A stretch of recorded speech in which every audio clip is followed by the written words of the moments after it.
Hello everyone, कैसे हैं आप सभी। उम्मीद करता हूं सभी स्वस्थ होंगे, ठीक होंगे और आपकी पढ़ाई भी सुचारू रूप से चल रही होगी। प्यारे बच्चों, अभिव्यक्ति और माध्यम पुस्तक हमारी फिनिश हो चुकी है, जिसके अंतर्गत हम लोगों ने पहले आए हुए पेपर जिसमें पीवाईक्यू जितने भी थे अभिव्यक्ति और माध्यम के, वो सब के सब मैंने करवा दिया है। यानी लगभग लगभग यानी कि 10 से 15 साल के मध्य जितने पेपर हुए थे और अभिव्यक्ति और माध्यम जितने सवाल आए थे वो सब के सब मैंने हल करवा दिया है उस पुस्तक के साथ साथ में रोजाना। तो प्यारे बच्चों, आज जो चैप्टर है हमारा वो है आरोह भाग 2 पुस्तक का, वो भी अंतिम चैप्टर है। इसका मतलब आरोह भाग 2 आज फिनिश हो जाएगी, अभिव्यक्ति माध्यम फिनिश हो चुकी है। अब बची क्या हमारी तीसरी पुस्तक वितान भाग 2, उसमें मात्र 3 चैप्टर हैं, उन तीनों के हम लोग 3 दिन में फिनिश कर लेंगे। उसके बाद हम लोग आए हुए जो जितने पेपर हैं वो सभी हम लोग हल करेंगे। यानी जितने भी साल के यानी 15 साल तक के पेपरों को हम लोग हल करेंगे रोजाना एक एक। तो आप उम्मीद करूंगा कि तीनों बुकों से अब आपके पास कोई भी सवाल आता है, यदि आप लोग फिर भी नहीं कर पाते हैं तो आप लोगों को रिवीजन करना होगा। कोई भी चैप्टर पढ़ना हो XYZ, आप लोग उस चैप्टर का नाम और बाई राजेंद्र सर जैसे यूट्यूब पर डालोगे, मैं आपके सामने उपस्थित हो जाऊंगा और उस चैप्टर को हम लोग अच्छे से फिनिश कर लेंगे। तो आज हमारे चैप्टर का नाम क्या है? श्रम विभाजन और जाति प्रथा और मेरी कल्पना का आदर्श समाज। तो प्यारे बच्चों, ध्यान रखना, यह जो चैप्टर है, यह जो एक कहते हैं ना, एक अध्यक्षता के रूप में, एक भाषण के रूप में एक तैयार किया गया था। और यह लिखा किसके द्वारा गया था? बाबा साहब भीमराव अंबेडकर, बाबा साहब के नाम जिन्हें हम लोग जानते हैं। ठीक है, तो एक बार हम लोग थोड़ा सा पढ़ लेते हैं कि श्रम विभाजन, जाति प्रथा और मेरी कल्पना का आदर्श समाज, क्योंकि यह एक ऐसा चैप्टर है, ना तो कोई कहानी है, ना कोई नाटक है, ना कोई उपन्यास है। जब तक हम इसे कंप्लीट नहीं पढ़ेंगे तब तक यह समझ में हमें नहीं आने वाला। तो पूरा हम लोग जो का त्यों जो आपके चैप्टर दिया हुआ है पुस्तक में, उसे हम लोग कंप्लीट पढ़ते हैं। तो उम्मीद करता हूं आप लोग शुरू से लेकर लास्ट तक बने रहेंगे। उसके बाद हम लोग इन दोनों जो पार्ट है हमारे एक भाषण के रूप में जो तैयार किया गया था, उसे से संबंधित जितने भी MCQs हैं, जितने भी सब्जेक्टिव क्वेश्चंस हैं, वो सभी हम लोग क्या करेंगे? हल करेंगे। तो एक बार सभी आ जाइए। आप लोगों को पता ही, आप सभी का स्वागत करने के लिए रोजाना आपके होस्ट, आपके दोस्त राजेंद्र सर हाजिर होते हैं। जल्दी से मुझे कमेंट करके बताइए, क्या मेरी आवाज़ स्पष्ट रूप से सुनाई दे रही है? आप लोगों को स्पष्ट रूप से दिखाई दे रहा है? तो जल्दी से एक बार कमेंट करके बताइए, उसके बाद हम लोग शुरुआत करते हैं। गुड इवनिंग बेटा, गुड इवनिंग, गुड इवनिंग। कैसे हो बेटा आप सभी? मस्त हो, स्वस्थ हो, ठीक हो? पढ़ाई अच्छी चल रही है आप लोगों की? आ जाइए जल्दी से। चलो, ओके बेटा, ओके ओके ओके। अब देखो, श्रम विभाजन और जाति प्रथा, क्योंकि हमें कंप्लीट पढ़ना होगा, पूरा चैप्टर पढ़ना हो, कहानी की तरह नहीं है कि एक बार पढ़ लिया याद हो जाएगा। इसमें एक एक शब्द को हमें ध्यान में रखना है। और जो यहाँ मैंने जो अंडरलाइन किया हुआ है ना, जो सॉरी हाईलाइट किया हुआ है ना येलो कलर्स में, उन शब्दों को थोड़ा ज़्यादा ध्यान से पढ़ना अच्छे से। देखो, यह विडंबना की ही बात है कि इस युग में भी जातिवाद की पोषों की कमी नहीं है। जातिवाद जानते हो कि तुम हीर हो, तुम चमार हो, तुम भंगी हो, तुम सैनी हो, तुम यादव हो, इस प्रकार से उसे कहा जाए जातिवाद। उसकी कमी नहीं, उन लोगों की कमी नहीं है, और आज भी हमें दिखाई देता है। उस समय भी था और आज भी दिखाई देता है। इसके पोषक कई आधारों पर इसका समर्थन करते हैं। समर्थन का एक आधार यह कहा जाता है कि आधुनिक सभ्य समाज कार्य कुशलता के लिए श्रम विभाजन को आवश्यक मानता है। यानी कार्य कुशलता के लिए श्रम विभाजन को क्या मानता है? नीड मानता है, यानी आवश्यक मानता है। क्योंकि जाति प्रथा भी श्रम विभाजन का ही दूसरा नाम है। यानी कि हम लोग कह सकते हैं जो जाति प्रथा है वही श्रम विभाजन का ही क्या है? एक दूसरा नाम कह सकते हैं। इस तर्क के संबंध में पहली बात तो यही आपत्तिजनक है कि जाति प्रथा श्रम विभाजन का साथ साथ श्रम विभाजन का भी रूप लिए हुए है। बात तो सही है। यानी कि सबसे बड़ी आपत्ति, तो सबसे बड़ी समस्या तो यही है कि जो जाति प्रथा है वह श्रमिक विभाजन का भी एक रूप लेकर बैठी हुई है। श्रम विभाजन निश्चय ही सभ्य समाज की आवश्यकता, परंतु किसी भी सभ्य समाज में श्रम विभाजन की व्यवस्था श्रमिकों का विभिन्न वर्गों में अस्वाभाविक विभाजन नहीं करती। भारत की जाति प्रथा भी एक विशेषता यह है कि यह श्रमिकों का अस्वाभाविक विभाजन ही नहीं करती, बल्कि विभाजित विभिन्न वर्गों को एक दूसरे की अपेक्षा ऊंच नीच भी करार देती है, जो विश्व के किसी भी समाज में नहीं पाया जाता। कहने का मतलब क्या है? मैं तो एक चीज जानता हूं, इंसान पेट की भूख को शांत करने के लिए, कोई भी इंसान है अपने पेट की भूख को शांत करने के लिए यदि वह कोई भी कार्य करता है तो वो उसमें गलत नहीं है। और लेकिन यहाँ पर क्या होता है, वही बात यहाँ बताया गया है। क्या बताया गया है? कि कोई भी इंसान हो, चाहे कैसा भी इंसान क्यों ना हो, कोई कहता है ये छोटा कार्य है, ये छोटी जाति का है, ये बड़ा कार्य है, ये बड़ी जाति करती है। मतलब क्या है भाई, कोई भी इंसान कैसा भी कार्य कर सकता है। जाति प्रथा को यदि श्रम विभाजन मान लिया जाए तो यह स्वाभाविक विभाजन नहीं है, क्योंकि यह मनुष्य की रुचि पर आधारित नहीं। बात तो सही है भी। बनिया, जैसे बनिया एक जाति होती है ना, जैसे बनिया का जो लड़का या लड़की होता है, लड़का होता है, वो केवल व्यापार करता है। क्यों भी? क्या बनिया जाति के जो लोग हैं, क्या अध्यापक या कोई भी पद धारण नहीं कर सकते? कर सकते हैं ना। तो यहाँ क्या होता है, बच्चे का जन्म हुआ नहीं, लड़की हुई तो ये करेगा, लड़का हुआ तो ये करेगा, चाहे उसकी रुचि उसमें है ही नहीं उस कार्य में। लेकिन यह भी एक सबसे बड़ी क्या है, एक समस्या बनी हुई है। कुशल व्यक्ति या सक्षम श्रमिक समाज का निर्माण करने के लिए यह आवश्यक है कि हम व्यक्तियों की क्षमता इस सीमा तक विकसित करें जिससे वह अपना पेशा या कार्य का चुनाव स्वयं कर सके। यानी कि ऐसा तो हमें एक कहते हैं ना कि ऐसा समाज का तो निर्माण करें जिससे कि कोई भी इंसान अपनी रुचि के अनुसार कोई भी व्यवसाय चयन कर सके। इस सिद्धांत के विपरीत जाति प्रथा का दूषित सिद्धांत यह है कि इससे मनुष्य के प्रशिक्षण अथवा उसकी निजी क्षमता का विचार किए बिना दूसरे ही दृष्टिकोण जैसे माता पिता के सामाजिक स्तर के अनुसार पहले से ही अर्थात गर्भ धारण के समय से ही मनुष्य का पैसा निर्धारित कर दिया जाता है। देखो, बच्चा पेट में ही है, पहले फिक्स कर दिया जाता है, लड़का होगा तो ये कार्य करेगा, लड़की होगी तो ये कार्य करेगा। भाई उस आने तो दो इस संसार में, फिर उसकी रुचि किस में है बाद में चर्चा करते हैं ना इस बारे में। लेकिन नहीं, पहले ऐसा ही तय कर दिया जाता कि इसको व्यवसाय यही करना है। जाति प्रथा पेशे का दोषपूर्ण पूर्व निर्धारण ही नहीं करती बल्कि मनुष्य को जीवन भर के लिए एक पेशे में बांध भी देती है। यानी कहने का मतलब क्या है, आज कहते हैं ना माता पिता की नहीं माने तो बच्चा मरा, मान गए तो भी मरा।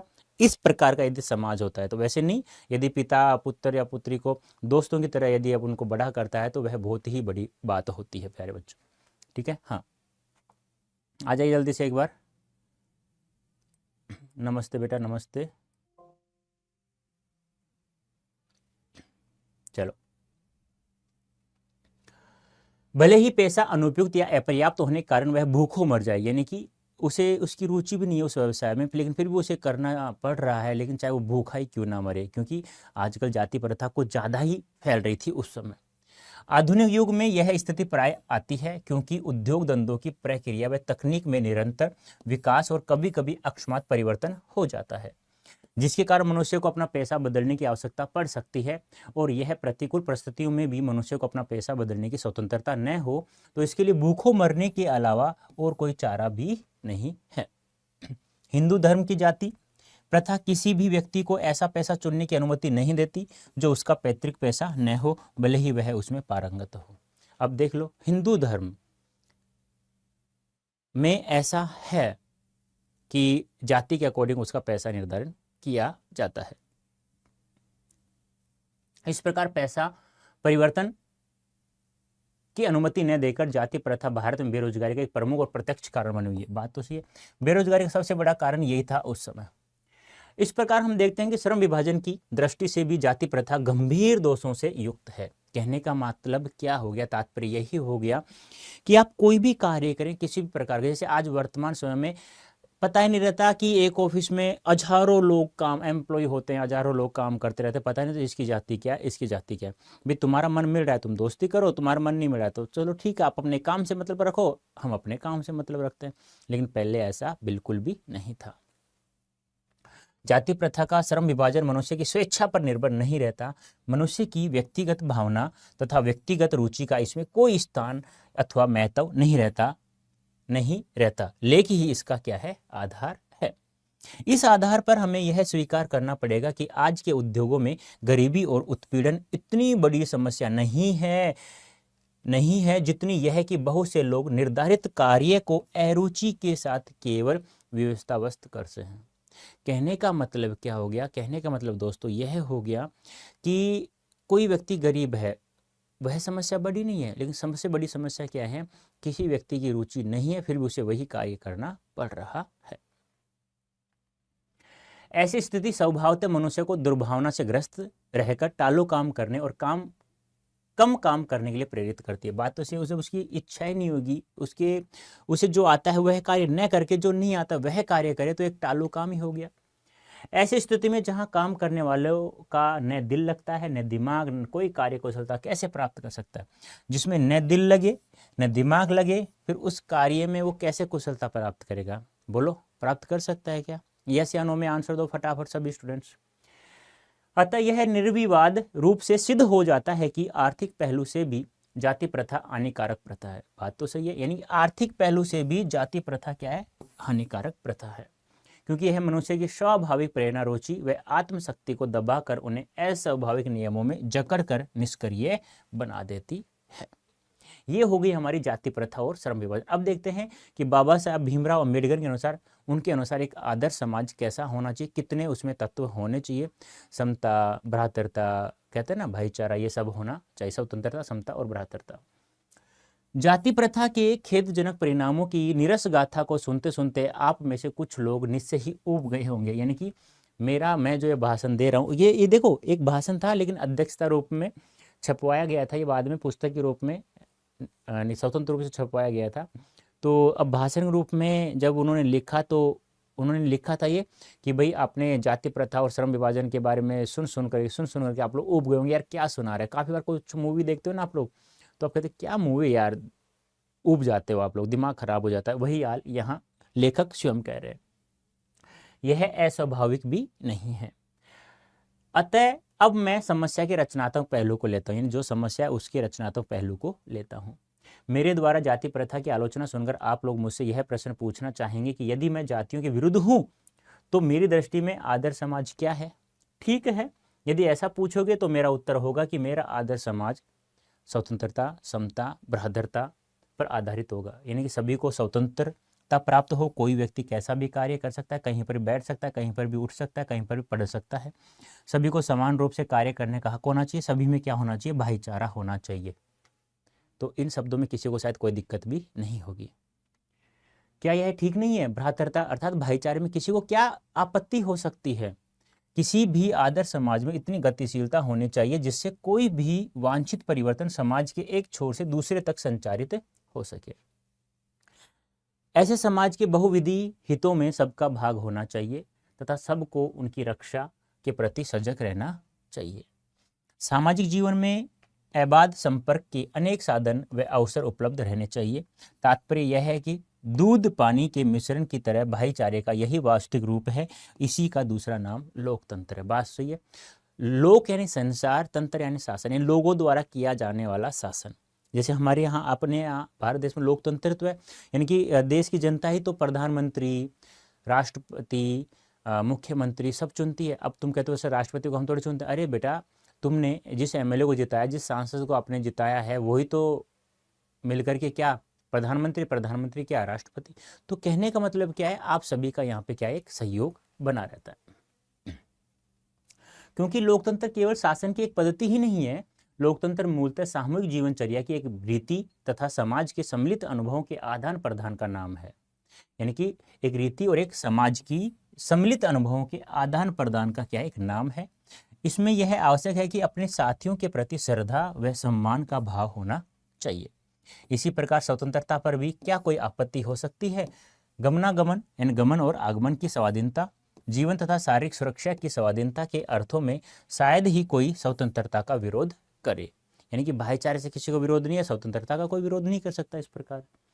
इस प्रकार संपत्ति के अधिकार, जीविकोपार्जन के लिए आवश्यक औजार व सामग्री रखने का अधिकार, जिससे शरीर को स्वस्थ रखा जा सके, के अर्थ में भी स्वतंत्रता पर कोई आपत्ति नहीं हो सकती।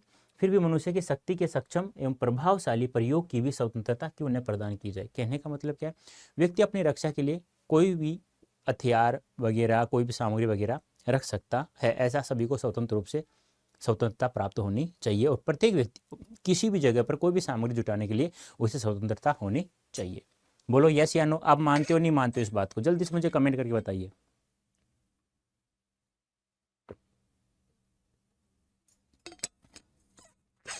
मानते हो? चलिए, जाति प्रथा के पोषक जीवन, शारीरिक सुरक्षा तथा संपत्ति के अधिकार की स्वतंत्रता को तो स्वीकार कर लेंगे, परंतु मनुष्य के सक्षम एवं प्रभावशाली प्रयोग की स्वतंत्रता देने के लिए जल्दी तैयार नहीं होंगे, क्योंकि इस प्रकार की स्वतंत्रता का अर्थ होगा अपना व्यवसाय चुनने की स्वतंत्रता किसी को नहीं है, तो उसका अर्थ उसे दास्ता में जकड़ कर रखना होगा, यानी गुलामी जिसे कहते हैं। क्योंकि दास्ता केवल कानूनी अपराधीनता को ही नहीं कहा जा सकता, यानी जो गुलामी है वो कानूनी अपराधीनता ही नहीं है, ये भी है कि आप उसकी रुचि के अनुसार उसे स्वतंत्र व्यवसाय करने की रुचि, जिसमें उसकी रुचि जिस व्यवसाय वो करने नहीं दे रहे हैं, तो उसे हम स्वतंत्रता नहीं कह सकते। दास्ता में वह स्थिति भी सम्मिलित है जिसमें कुछ व्यक्तियों को दूसरे लोगों के द्वारा निर्धारित व्यवहार एवं कर्तव्यों का पालन करने के लिए विवश होना पड़ता है। इन दूसरों का कार्य, दूसरों का कर्तव्य, यानी कि तुझे यही कार्य करना पड़ेगा, ये कौन सा भाई, ये कहाँ का नियम आ गया, तो सबसे बड़ी गुलामी होगी। यह स्थिति कानून पराधीनता न होने पर भी पाई जा सकती है। उदाहरण जाति प्रथा की तरह ऐसे वर्ग होना संभव है जहां कुछ लोगों की अपनी इच्छा के विरुद्ध पेशे अपनाने के लिए। कहने का मतलब क्या है, कोई भी कार्य, कैसा भी कार्य व्यक्ति अपने रुचि के अनुसार यदि कार्य करता है तो वह एक स्वतंत्रता मानी जा सकती है। यदि दूसरे लोगों के द्वारा यदि कोई व्यवसाय तय किया जाता है निश्चित रूप से, तो वह एक गुलामी होगी, सबसे बड़ी दास्ता वही होगी। फिर कहते हैं कि हम अंग्रेजों के गुलाम नहीं है, हम तो स्वयं अपने आप ही एक गुलाम है। अब आइए समता पर विचार करते हैं, समानता पर। समता यानी समानता। क्या समता पर किसी की आपत्ति हो सकती है? देखो, इन्होंने कहा कि भाईचारे पर किसी को आपत्ति नहीं है, स्वतंत्रता पर किसी को आपत्ति नहीं है, अब समानता पर किसी को, यानी समान रूप से सभी को अधिकार मिलना चाहिए। फ्रांसीसी क्रांति के नारे में समता शब्द का विवाद का विषय रहा था, यानी फ्रांसीसी जो क्रांति हुई थी उसमें समता शब्द के लिए ही एक विवाद का विषय बना हुआ था। समता के आलोचक यह कह सकते हैं कि सभी मनुष्य बराबर नहीं होते, और उनका यह तर्क वजन भी रखता है, लेकिन तथ्य होते हुए भी यह विशेष महत्व नहीं रखता, क्योंकि शाब्दिक अर्थ में समता असंभव होते हुए भी यह नियामक सिद्धांत मनुष्य की क्षमता 3 बातों पर निर्भर करती है। मनुष्य की जो क्षमता होती है वह कितनी बातों पर? 3 बातों पर निर्भर करती है, शारीरिक वंश परंपरा, सामाजिक उत्तराधिकार और मनुष्य के अपने प्रयत्न। अब देखो यहाँ पे ध्यान सुना, सामाजिक उत्तराधिकार अर्थात क्या है? सामाजिक परंपरा के रूप में माता पिता की कल्याण कामना, शिक्षा तथा वैज्ञानिक ज्ञानार्जन आदि सभी उपलब्धियां जिनके कारण सभ्य समाज जंगली लोगों की अपेक्षा विशिष्टता प्राप्त करता है, और अंत में विशिष्टता प्राप्त करता है, और अंत में तीसरी कौन सी है? मनुष्य के अपने प्रयत्न। इन तीनों दृष्टियों से निसंदेह मनुष्य समान नहीं होते, क्योंकि इन व्यवस्थाओं के कारण सभ्य समाज को उनके साथ असमान व्यवहार करना चाहिए। समता विरोध करने वालों के पास इसका क्या जवाब होगा? यानी कि मनुष्य की जो क्षमता होती है 3 बातों पर निर्भर करती है, शारीरिक वंश परंपरा, सामाजिक उत्तराधिकार और मनुष्य के अपने प्रयत्न। इस पर तो मनुष्य अपना कंट्रोल कर सकता है, लेकिन इन 2 पर कोई नियंत्रित नहीं कर सकता। व्यक्ति विशेष के दृष्टिकोण से असमान प्रयत्न के कारण असमान व्यवहार को अनुचित नहीं कहा जा सकता। ध्यान रखना, असमान प्रयत्न के कारण असमान व्यवहार को, साथ ही प्रत्येक व्यक्ति को अपनी क्षमता का विकास करने का पूरा प्रोत्साहन देना सर्वथा क्या है? उचित है। परंतु यदि मनुष्य प्रथम 2 बातों में असमान है, तो क्या इस आधार पर सामाजिक उत्तराधिकार और शारीरिक वंश परंपरावली, कौन कौन से हैं? शारीरिक वंश परंपरावली, शारीरिक वंश परंपरा और सामाजिक उत्तराधिकार, इन दोनों की बात चल रही है। तो क्या इस आधार पर उनके साथ भिन्न व्यवहार उचित होगा? अलग व्यवहार करना उचित होगा? नहीं। उत्तम व्यवहार के हक की प्रतियोगिता में वे लोग निश्चय ही बाजी मार जाएंगे जिन्हें उत्तम कुल यानी परिवार, शिक्षा, पारिवारिक ख्याति, पैतृक संपदा तथा व्यावसायिक प्रतिष्ठा का लाभ प्राप्त हो।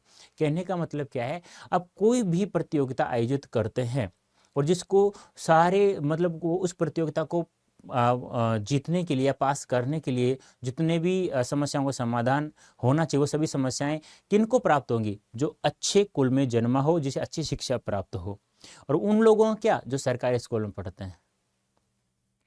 इस प्रकार पूर्ण सुविधा संपन्नों को ही उत्तम व्यवहार का हकदार माना जाना वास्तव में निष्पक्ष निर्णय नहीं कहा जा सकता, क्योंकि यह सुविधा संपन्नों के पक्ष में निर्णय देना होगा।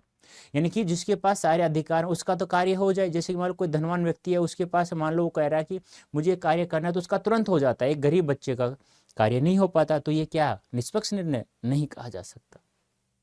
अतः न्याय का तगाजा यह है कि जहां हम तीसरे प्रयासों की असमानता, जो मनुष्य के अपने वश की बात है, यानी कि मनुष्य के अपने प्रयत्न आधार पर मनुष्य के साथ असमान व्यवहार को उचित ठहराते हैं, वहां प्रथम 2 आधार आधारों, कौन कौन से? शारीरिक वंश परंपरा और दूसरा सामाजिक उत्तराधिकार, जो मनुष्य के अपने वश की बात नहीं है पर उसके साथ असमान व्यवहार नितांत अनुचित है।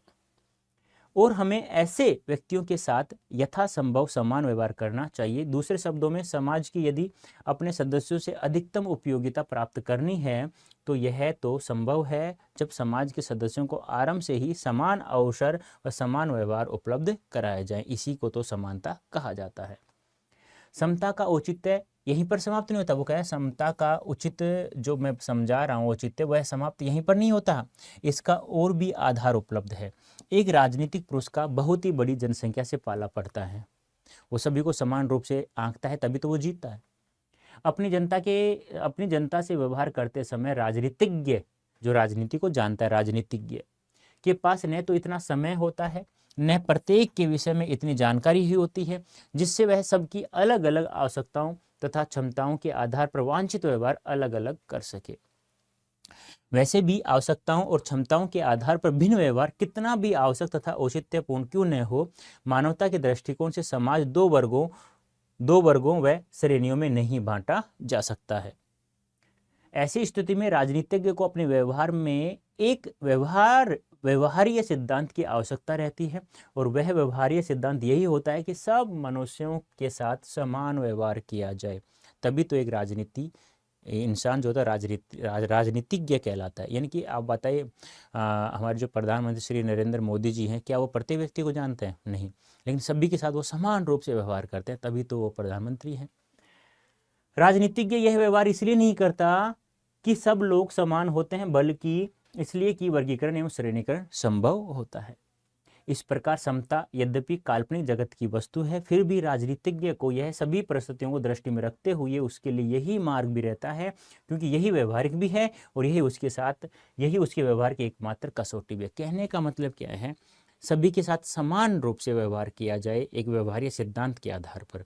किसी को श्रेणीगत न बांटा जाए, न वर्गीकृत बांटा जाए, न जातिगत बांटा जाए, न सार्वजनिक रूप से विभाजित किया जाए। छोटे बड़े का किसी भी प्रकार का कोई भी सिद्धांत न अपना कर व्यवहार्य सिद्धांत को अपनाया जाता सभी के लिए, जो सभी के लिए वो उचित ठहरे, तभी उसे राजनीतिज्ञ कहा जाता है। क्योंकि उसके पास समय इतना नहीं होता भाई।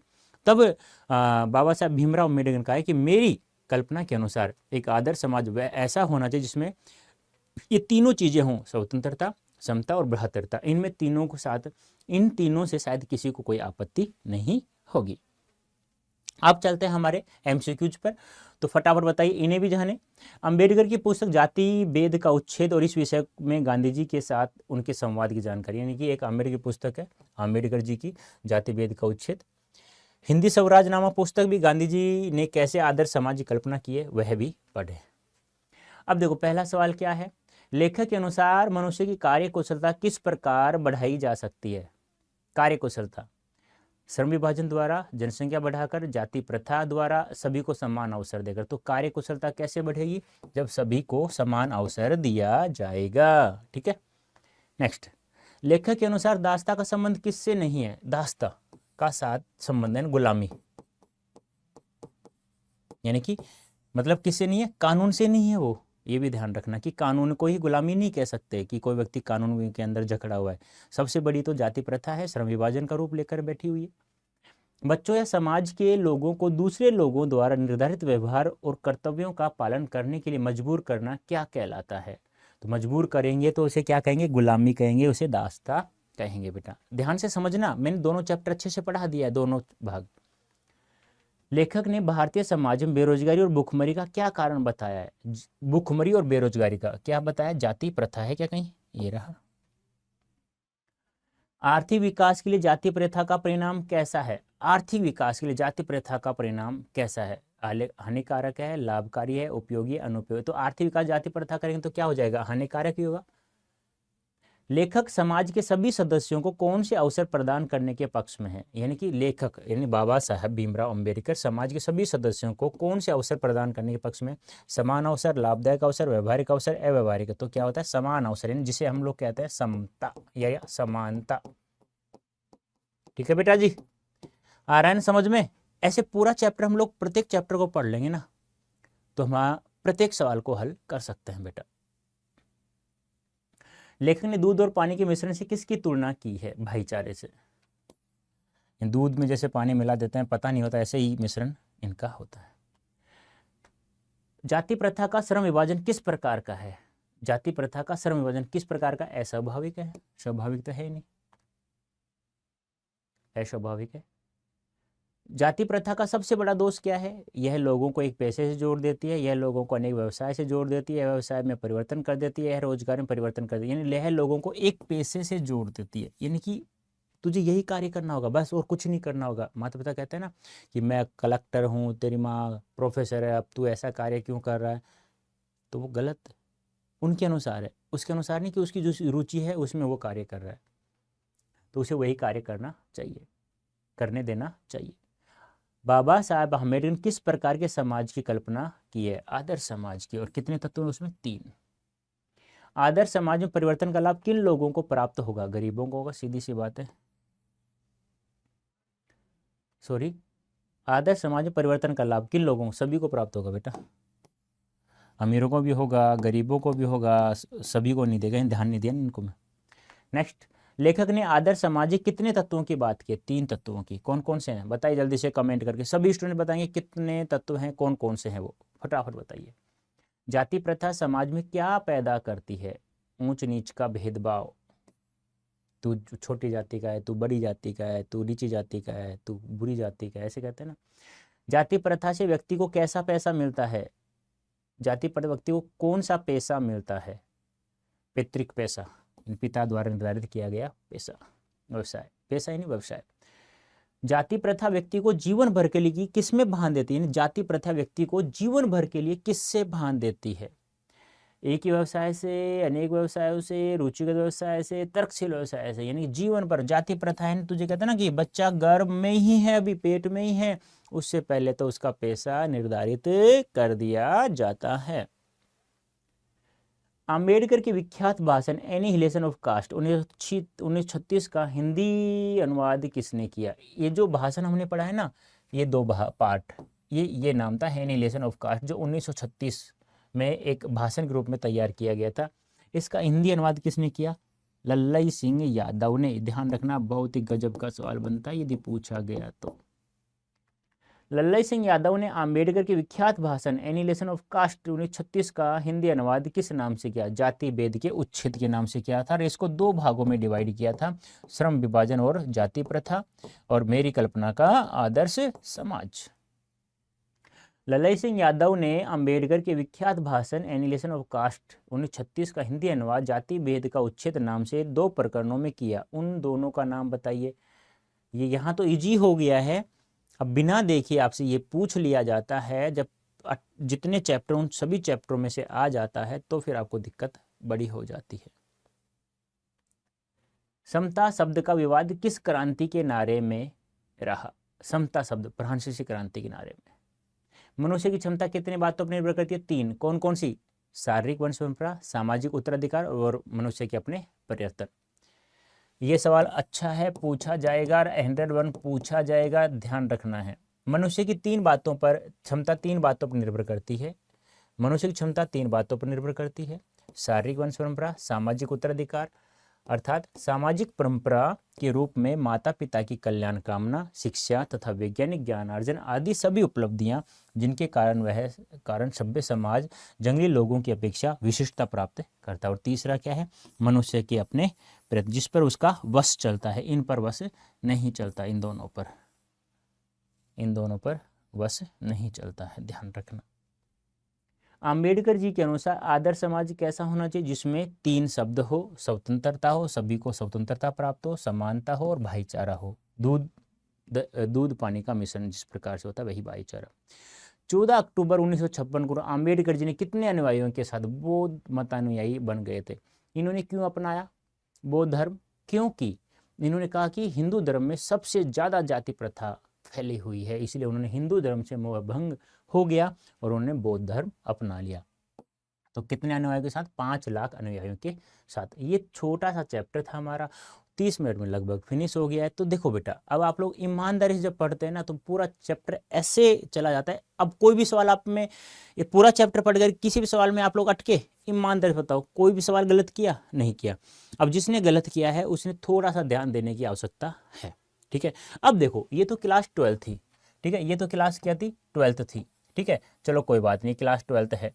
अब आप लोग 12th के एग्जाम के बाद CUET का एग्जाम दोगे नहीं दोगे? जो दोगे ना, जो 16 मई से स्टार्ट है, दोगे ना।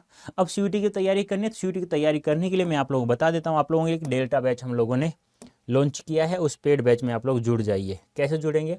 ऐसे गूगल ओपन करना, यहाँ टाइप करना अड्डा 24/7, ठीक है। अड्डा 24/7 India's largest vernacular learning platform पे चले जाना। उसके बाद यहाँ ऑल कोर्सेज दिख रहा होगा आप लोगों को, यहाँ सेलेक्ट करना। ये लो भी किया। UG and PG entrance exam दिख रहा है? दिख रहा है, ठीक है। अब यहाँ देखो CUET UG है, ये इंग्लिश मीडियम वाले बच्चों के लिए है। ये CUET UG हिंदी मीडियम वाले बच्चों के लिए। आप हिंदी मीडियम से हैं तो यहाँ सेलेक्ट करेंगे, और इंग्लिश मीडियम से हैं तो यहाँ सेलेक्ट करेंगे। अब यहाँ आप लोग अपना सब्जेक्ट चूज करें। मान लो साइंस है, कॉमर्स है, आर्ट्स, या महापैक लेना चाहते हैं। महापैक क्या होता है? जिसमें सभी कोर्सेज फ्री मिले, सभी बुक्स आपके घर पहुँचाई जाए, सभी टेस्ट सीरीज फ्री मिले, ऐसा एक महापैक है जो प्रत्येक सब्जेक्ट का है अलग अलग से। ऐसे सेलेक्ट करें ना, ऐसे वो कोर्स जो बताया था ना डेल्टा बैच, जैसे अपना सब्जेक्ट सेलेक्ट करोगे तो अपना बैच आ जाएगा। तो महापैक, मान लो PCM है, PCB है, कॉमर्स है, क्या है, मान लो कॉमर्स है, मान लो सब्जेक्ट आपका PCB है, मान लो सेलेक्ट कर लो, यहाँ से बाय नाउ करो। इसका थोड़ा 2000 रुपये ज़्यादा है प्रत्येक बैच से, क्योंकि इसमें प्रत्येक बैच क्या मिलता है? फ्री ऑफ कॉस्ट मिलता है, इसलिए 2000 रुपये कुछ ज़्यादा है, ठीक है। तो यहाँ कूपन कोड यूज करना है Y551, अप्लाई कर देना। अब देखो 7400 कुछ रुपए का पड़ रहा है जब आप लोगों ने इस कूपन कोड का प्रयोग किया, 17% का डिस्काउंट मिल गया। अब आप चाहते हो कि थोड़ा और डिस्काउंट हो जाए, तो इसी महापैक को आप हमारे अड्डा 24/7 ऐप प्ले स्टोर से डाउनलोड करो, और वहां पर भी इसी कूपन कोड का प्रयोग करो Y551 का, तो आपको ये 17 की जगह 18% ऑफ मिल जाएगा। अब आप कोई भी बैच परचेज करते हैं तो आपको वो 5K यानी 5000 रुपये का प्राप्त होता है, और 7K में आप लोगों को प्रत्येक बैच फ्री मिलता है। जैसे डेल्टा बैच आप लोग ले रहे हो तो 5000 रुपये में आपको मिलेगा, वो सफलता ले रहे हो तो 5000 मिलेगा।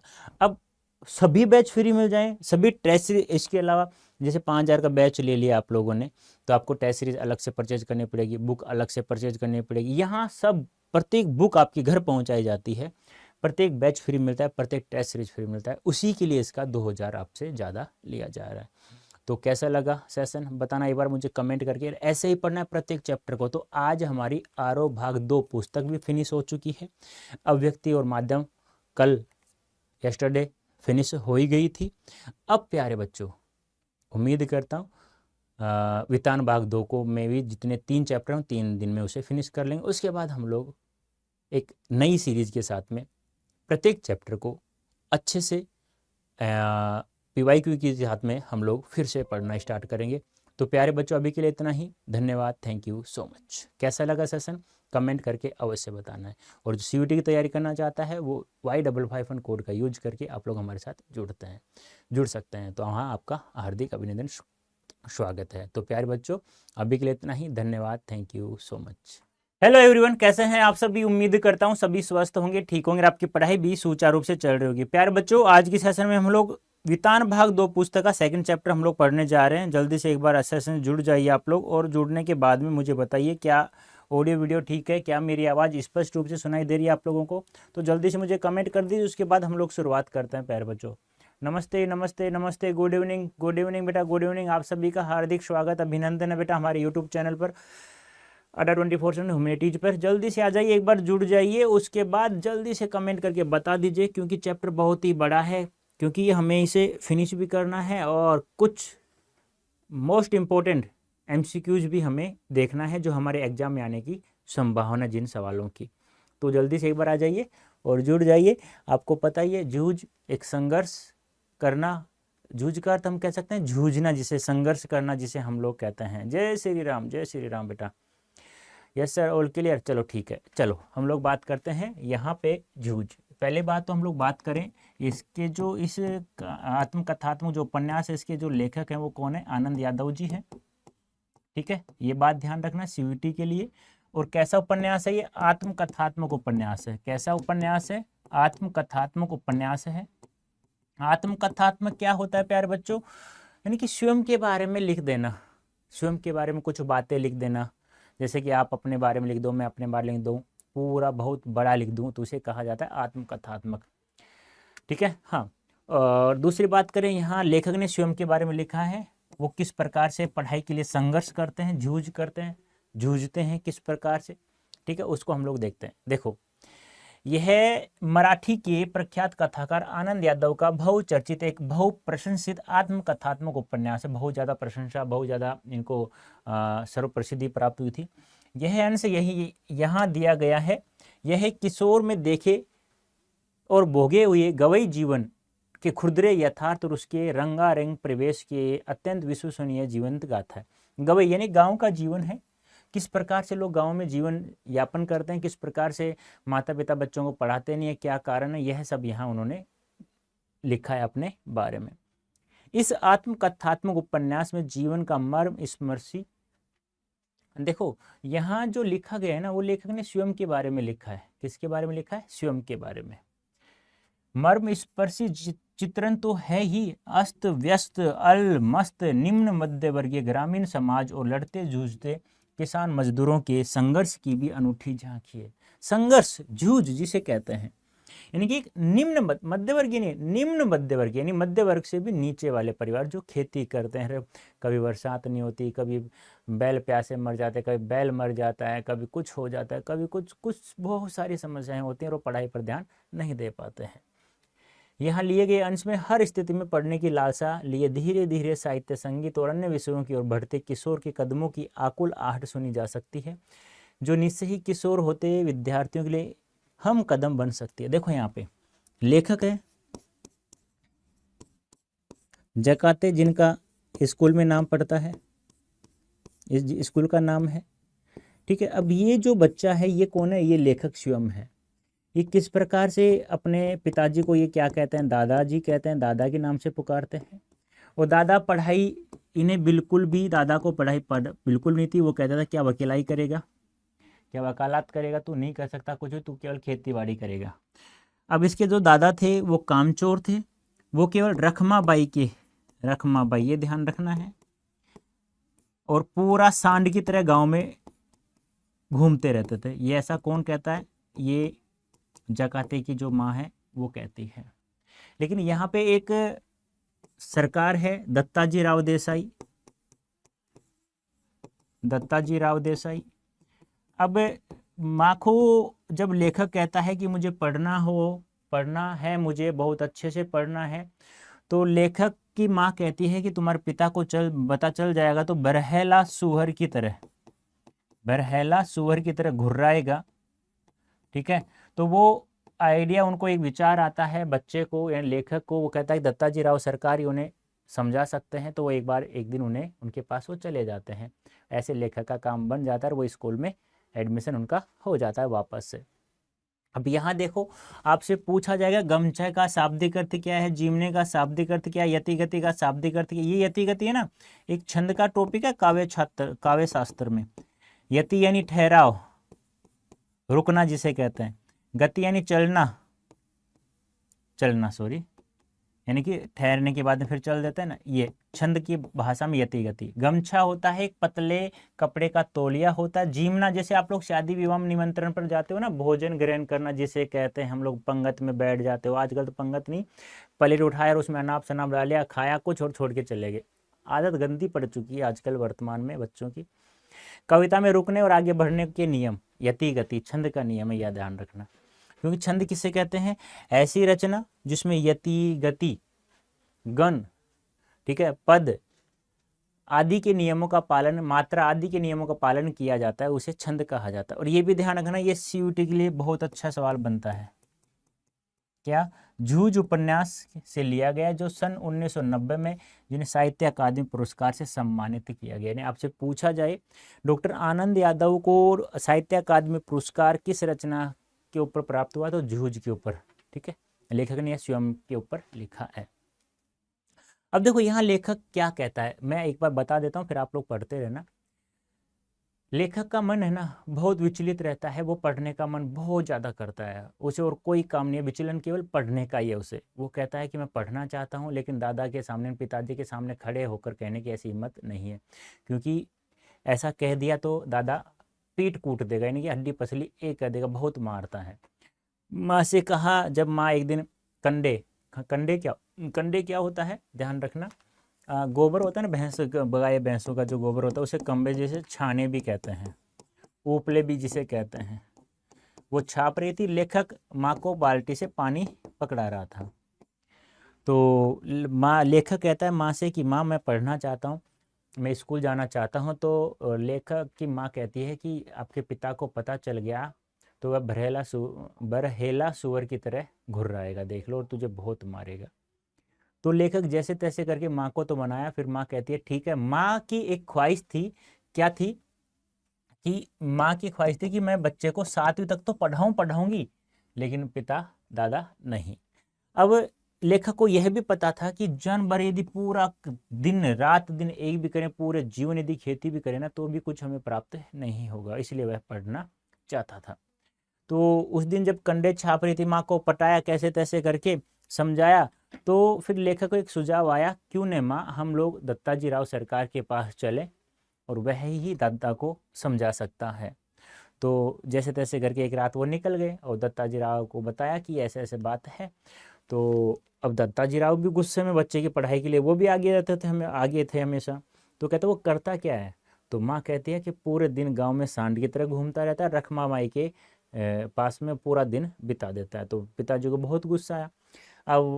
अब लेखक फिर भी कहता है कि अब जनवरी आ गया, जब वो मान जाते हैं ना पढ़ाई के लिए, जब कहता है कि मान नहीं, जब वो चलते हैं उठते हुए, तो कहते हैं कि जनवरी का महीना है, 2 महीने में दोहराव कर लूँगा, मेरी 5वीं कक्षा में पास हो जाऊंगा, क्योंकि वो एक बार फेल हो चुका था, क्योंकि दादा ने स्कूल छुटवा दिया था, पिताजी ने, दादा बोलता है वो पिता को, तो पिताजी ने स्कूल छुटवा दिया था, तो मैं परीक्षा में नहीं बैठ पाया, तो 5वीं में फेल हो गया था इस कारण।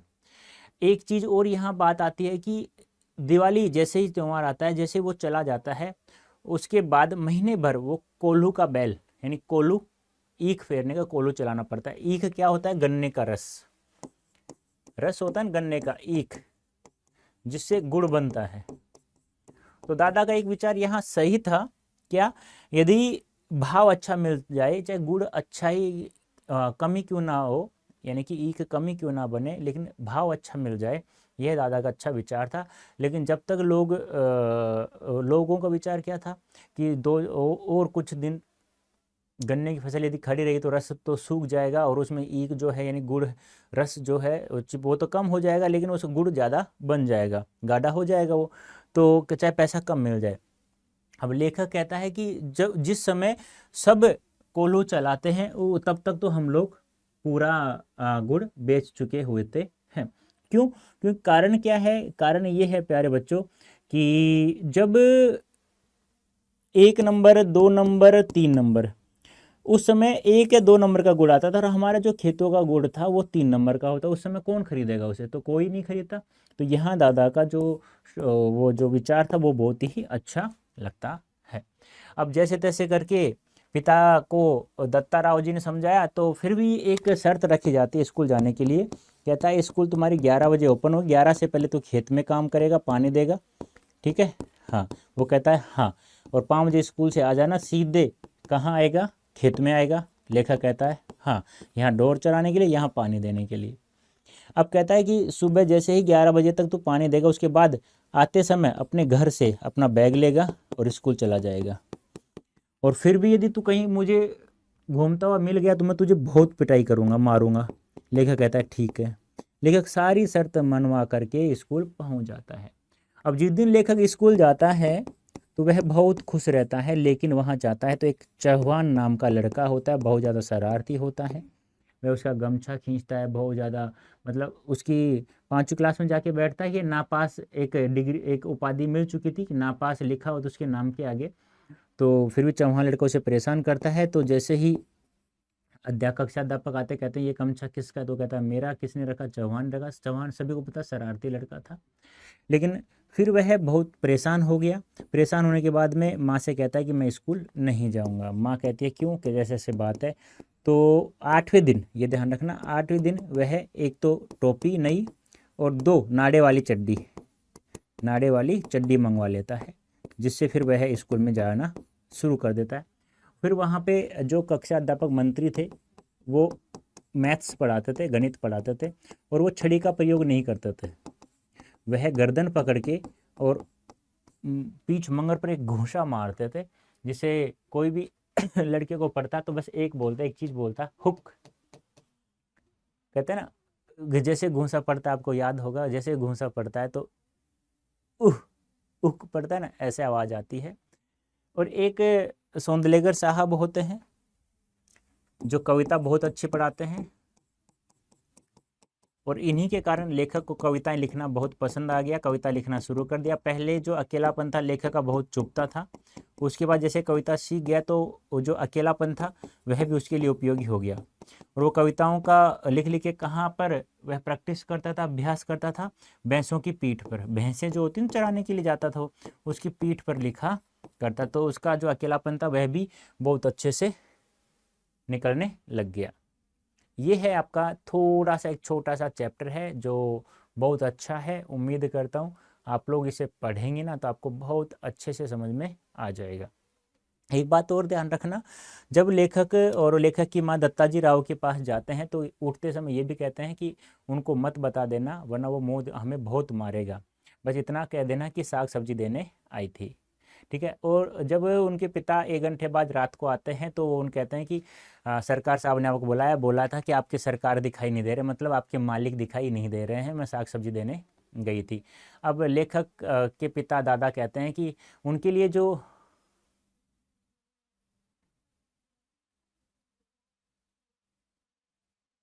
अरे भाई पहले पढ़ ले डेल्टा, उसके बाद बातें करेंगे, ठीक है। हाँ, तो वो कहता है अब उसके पिता के लिए ना जो देसाई के बाड़े का बुलावा था वो सम्मान की बात थी। तो वह और लेखक को भी दत्ताजी राव कह देते हैं कि बेटा तू भी जैसे ही तुम्हारे पिताजी आ जाए तो तू कुछ समय बाद आ जाना, ठीक है। तो जैसे ही पिता आ जाते हैं घर से उसके 30 मिनट बाद, आधे घंटे की, ये ध्यान रखना समय भी, MCQ में बहुत ज़्यादा काम किया ये। आधे घंटे बाद माँ कहती है कि बेटा अब तू जा और कहना कि पिता को बुलाने आया हूँ जीमने के लिए, इन्हें खाना खिलाने। अब जैसे वो पहुंचा तो दत्ताजी राव इंतजार कर ही रहे थे। तो कहते हैं कैसे आए रे छोरे। वो कहता है कि पिताजी ने खाना नहीं खाया, दादा ने खाना नहीं खाया, दादा के लिए बुलाया। कहते बैठ, ये अभी तो आया है, क्या काम है इसे, बैठ जा तू भी। फिर पूछने लग गया कि वो तो पहले सीखे सिखाए थे ना। तो पूछने लग गया कि छोरे कौन सी क्लास में पढ़ता है। कहते मैं 5वीं फेल हूँ, पढ़ता था पहले, अब नहीं जाता। किस क्यों नहीं जाता, कि दादा ने स्कूल छुटवा दिया।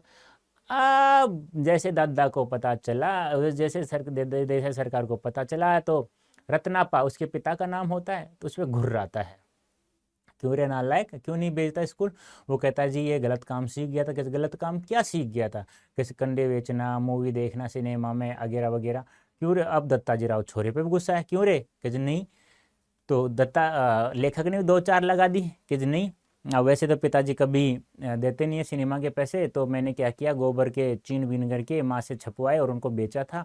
तो कुछ सामान, नई ड्रेस सिलवा ली, उन्हीं कपड़ों से नया बैग भी, बैग नहीं सॉरी, नई ड्रेस सिलवा ली, और थोड़ा मोटा कुछ सामान था वो भी ले आया, और एक दिन फिल्म भी देखा। तो फिर दादा ने स्कूल छुटवा दी, तो मैं 5वीं में परीक्षा में बैठ नहीं सका। फिर दादा गुस्सा है, वापस दत्ता राव गुस्सा है, फिर वो पिता के ऊपर लग गया कि कल से छोरा स्कूल जाएगा तू, और ठीक है, और तू का खेत में काम करेगा। रत्नापा को उसके पिता को बोल देता है। अब वहाँ तो सरकार के सामने, देसाई सरकार के सामने तो वो हाँ भर लेता है, लेकिन घर आके बहुत सारी शर्तें रखता है, सारी शर्तें कि सुबह 11 बजे तक खेत में पानी देगा, और 11 से 5 तो स्कूल में रहेगा, और 5 के बाद फिर खेत में आएगा, खेतों को भैंसों को चराने के लिए, ठीक है। तो वो सब सारी बातें मान लेता है। अब लेखक कहता है कि इस भरी धूप में यदि छड़ी भी खा लूँ मैं टीचर की तो मज़े से सह लूँगा, अपन कम से कम छाया में तो रहूँगा ना। तो ऐसे ऐसे लेखक के 2 महीने बहुत अच्छे से बीत जाते हैं। और वहाँ जाने के बाद में वहाँ लड़का परेशान करता है। और एक लड़का था जो मैथ्स में बहुत अच्छा होशियार था, जिसका नाम था, नाम तो था, क्या नाम था ये बताना मुझे एक बार। नाम नाम भूल गया मैं भी बेचारे का, क्या नाम था बताओ जल्दी से। चौहान के अलावा एक बच्चे का नाम और आता है ना जो मैथ्स में अच्छा था, क्या नाम था उसका? आ रहा है कहीं? आएगा आएगा आएगा आएगा आएगा आएगा। हम्म, नहीं, जकाते तो उनका मूल नाम था, गन्नप्पा उनके पिता उसे बोलते थे। रनवर रन रनर वरे मास्टर का नाम एक ध्यान रखना, ठीक है। चौहान तो आ गया, ये दिख गया मुझे। एक लड़का था जो मैथ्स में पास था, उसका नाम क्या था वो बताइए मुझे, थोड़ा दिमाग में निकल गया है मेरे भी। वसंत पाटिल आ गया ना, वसंत पाटिल। ये मैथ्स में बहुत अच्छा था। और लेखक की, वो कहते हैं ना पढ़ाई में, जब वो कहते हैं ना कि अच्छा मन लगा, हाँ वसंत पाटिल, अब तो आपने बता दिया जब मुझे ये देख लिया मैंने भी। ठीक है। तो वो कक्षा का मॉनिटर था, बाद में लेखक को मॉनिटर बना दिया जाता है बाद में भी। तो इस प्रकार से उनका लगनशीलता के कारण मैथ्स में बहुत अच्छे हो गए थे। फिर मास्टर आता है एक कविता पढ़ाने वाला सोंदलेकर साहब, उनके कारण वो कविताएं बनाना सीख लेते हैं, और ऐसे ही ये पूरी आत्मकथा तो उपन्यास हमारा समाप्त होता है। तो अब हम थोड़े से कुछ सवाल कर लें, देख लो। लेखक का जो अकेलापन था, भैंसों को पानी पिलाना, चराना, अब देखो ये रस लिखा हुआ है, तो यति गति का नियम किसका है? रस का ही नियम है बेटा, ये ध्यान आपको रखना होगा, ठीक है। तो ये है हमारी एक मराठी में लिखे हुए लेखक की एक उपन्यास है, उन्होंने जिन्होंने स्वयं के ऊपर लिखा है, ये ध्यान रखना। गणपा, जकाते, रत्नापा, वसंत पाटिल, चहवान, ठीक है। हाँ, ये सब आपको याद रखना है, ठीक है। तो ये आगे ना अलंकार, छंद, लय आदि की सूक्ष्मता देखने लगा, ठीक है। आप लोग इसे पढ़ लीजिएगा। पहला पहला सवाल है, जूझ कहानी में आनंदा, आनंदा कौन था? लेखक का नाम है, देखो। आनंदा तो वास्तविक नाम हो गया, जकाते स्कूल का हो गया, स्कूल का, और गन्नप्पा पिताजी बोलते थे, दादाजी उनके। ये नाम ध्यान रखना थोड़ा सा। तो उच्च स्तर का कवि तक का सफर किस बात का प्रमाण है, बता सकते हैं? किस बात का प्रमाण है? आंसर बताइए फटाफट, क्या होगा राइट आंसर?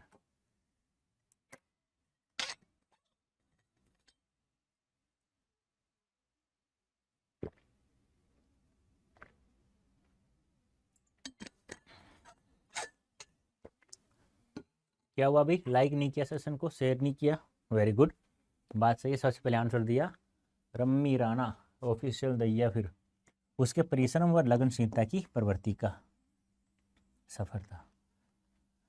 लेखक ने कहानी का शीर्षक जूझ किस कारण रखा? जूझ, जिसे संघर्ष, जूझना, ऐसे याद रख लेना।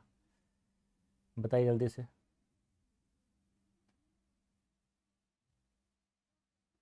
लेखक ने कहानी का शीर्षक जूझ किस कारण रखा? नायक की समस्याओं से उत्पन्न खींच के कारण, नायक के समस्याओं जूझने की प्रवृत्ति के कारण। वेरी गुड, आंसर सही है आपका। सबसे पहले आंसर दिया आपके पास डेल्टा ने, यानी कि नायक की समस्या की जूझने की प्रवृत्ति के कारण। जूझ कहानी के लेखक कौन है? ये आपके CUET के लिए, और 1990 में याद रखना साहित्य अकादमी पुरस्कार भी मिल चुका है इनको, साहित्य अकादमी पुरस्कार, ये भी ध्यान रखना है, ठीक है। आनंद यादव, CUET के लिए महत्वपूर्ण बेटा। कक्षा अध्यापक मंत्री कौन सा विषय पढ़ा? कक्षा अध्यापक का नाम क्या था? मंत्री। कौन सा विषय पढ़ा था? हिस्ट्री, हिंदी, मैथ्स, इंग्लिश, बताइए। कक्षा अध्यापक मंत्री कौन सा विषय पढ़ाते थे?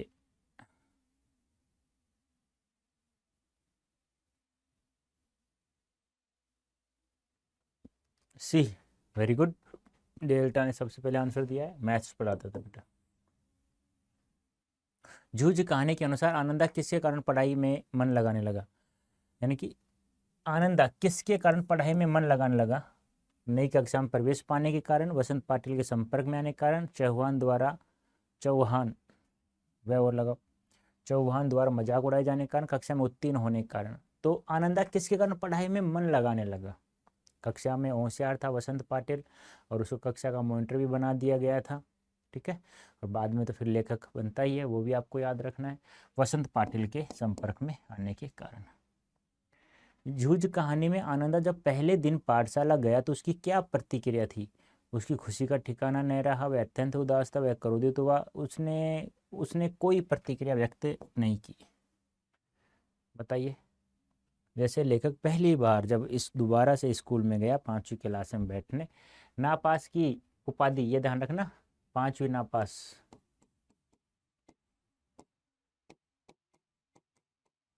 या नापास 5वीं, बताओ कौन सा? बता सकते हो, आपसे आ जाए, पहला है दूसरा है? 5वीं नापास या नापास 5वीं? हाँ, बताइए फटाफट। तो उसकी खुशी का ठिकाना नहीं रहा। ये बताओ कौन सी उपाधि उनके सामने लगी हुई थी उसके नाम के आगे? बताओ जल्दी से, फटाफट बताना है आपको।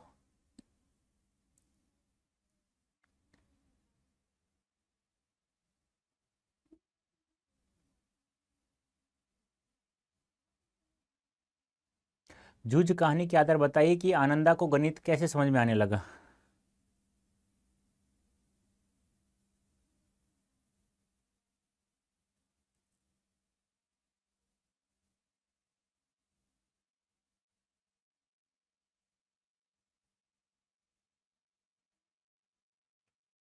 एक गलत है बेटा।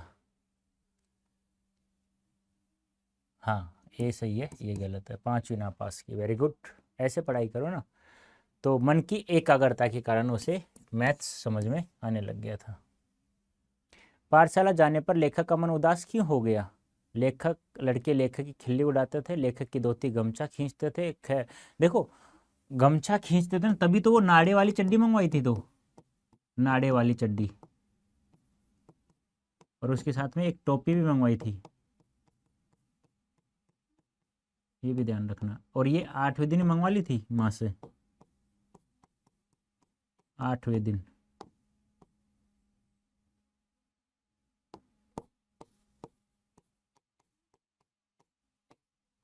ठीक है, तो सही ऑप्शन है। इन लड़के उसका मजाक उड़ा रहे थे, उसका धोती और गमछा भी खींच रहे थे। लेखक ने पाठशाला जाने पर माँ से क्या मंगवाया? एक नई टोपी, 2 नाणे वाली चड्डी, बस्ता, किताबें और कलम, नए जूते। बताइए जल्दी से क्या होगा राइट आंसर? बताइए।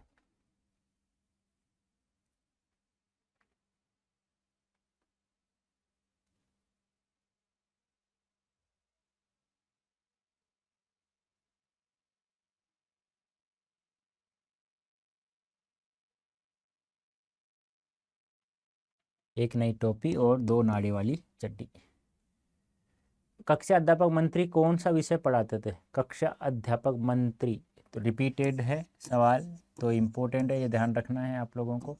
तो मैथ्स पढ़ाते थे, ठीक है। हाँ, गया ऑप्शन। ये क्या दिक्कत है भाई? अच्छा, ये उल्टा सुल्टा ऑप्शन में हो गया। वैसे राइट आंसर देखो, क ख ग, ये है तो गै सही है, ठीक है, गया ऑप्शन। वैसे इसको आप यहाँ गया, ये ख, इसको यहाँ रख लेना, इसको यहाँ रख लेना। जूझ कहानी के अनुसार आनंदा किसके कारण पढ़ाई में मन लगाने लगा? ये रिपीट है। नई कक्षा में प्रवेश पाने के कारण, वसंत पाटिल के संपर्क में आने के कारण, चौहान द्वारा मजाक उड़ाए जाने के कारण, कक्षा में उत्तीर्ण हो जाने के कारण। बता चुका हूँ। वसंत पाटिल के संपर्क में आने के कारण उसका पढ़ाई में मन लगने लग गया, और मन की एकाग्रता के कारण वो मैथ्स अच्छे से समझने लग गया। सौंदर्य सौंदर्यलेकर मास्टर अच्छे ढंग से क्या पढ़ाते थे? सौंदर्यलेकर मास्टर अच्छे ढंग से क्या पढ़ाते थे? मैथ्स, मैं अंग्रेजी, पोइट, हिस्ट्री, क्या पढ़ाते थे अच्छे से? बताइए।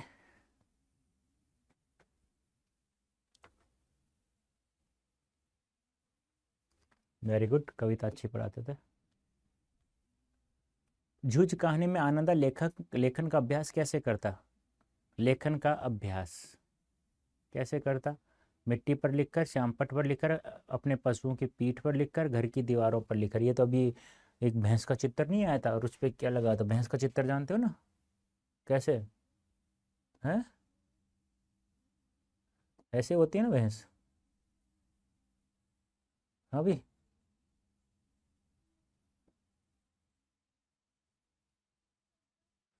है, ऐसी होती है ना भैंस। और यहाँ पे लिखा हुआ था रस। सही लिखा है, सही बनाया है नहीं बनाया? यहाँ से ऊंची सी होती है थोड़ा सा, तो अपने पशुओं की पीठ पर लिखकर। जूझ पाठ के अनुसार कविता के प्रति लगाव से पहले और उसके बाद अकेलेपन के प्रति लेखक की धारणा में क्या बदलाव आया? अकेलापन डरावना है, अकेलापन उपयोगी है, अकेलापन अनावश्यक है, अकेलापन सामान्य प्रक्रिया है।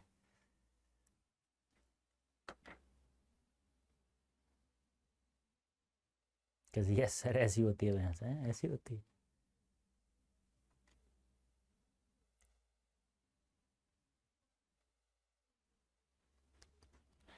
अकेलापन क्या है, अब उपयोगी हो गया, पहले तो बहुत दिक्कत देता था। जूझ कहानी में पिता द्वारा स्वयं खेती न करके अपने बेटे से खेती का काम करवाना किस ओर संकेत करता है? पिता अपने बेटे को परिश्रमी बनाना चाहता था? ऐसा तो नहीं था, नालायक था वो तो रतनापा। पिता चाहता है कि उसका बेटा आर्थिक रूप से संपन्न बने? नहीं, ऐसा नहीं चाहता पिता। पिता के आलसी और कामचोर के रूप को दर्शाता है? हाँ, ये दर्शाता है। गांव में सांड की तरह, हाँ, दौड़ना घूमना और रखमाबाई के, ठीक है, याद रखना वो। जूझ कहानी, हाँ, जूझ कहानी के लेखक की बुद्धिमत्ता का प्रमाण किस बात से? बुद्धिमत्ता का किस बात से? मम्मी को समझाने की बात से, राव साहब को विश्वास दिलाने की बात से, पिता को बाध्य करने की बात से, उपयुक्त सभी। बुद्धिमत्ता का प्रमाण, यानी लेखक बुद्धिमान है, इस बात का कैसे पता चलता है आप लोगों को?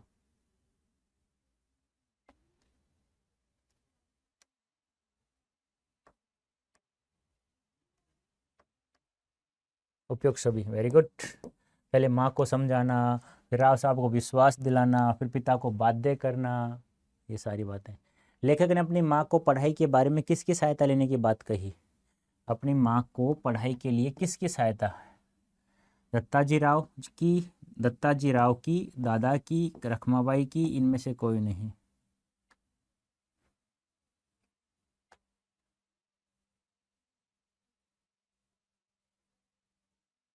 बताइए जल्दी से।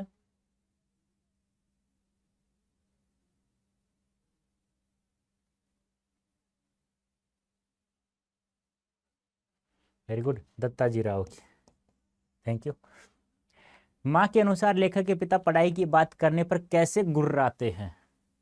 शेर की तरह धाड़ते हैं, कुत्ते की तरह भौंकते हैं, भेड़ी की तरह, या बरहेला सुअर की तरह? गुर्राना, गुर्राता था कौन है? शेर थोड़ी, शेर तो दहाड़ता है, कुत्ता भौंकता है, अब भेड़िया या सुअर, ये बताओ। दत्ताजी राव कौन थे? एक प्रतिष्ठित पात्र का नाम है यहाँ पे, जिनकी बात सभी लगभग मानते थे। अच्छा इंसान होता है उसके सभी, बरहेला सुअर की तरह।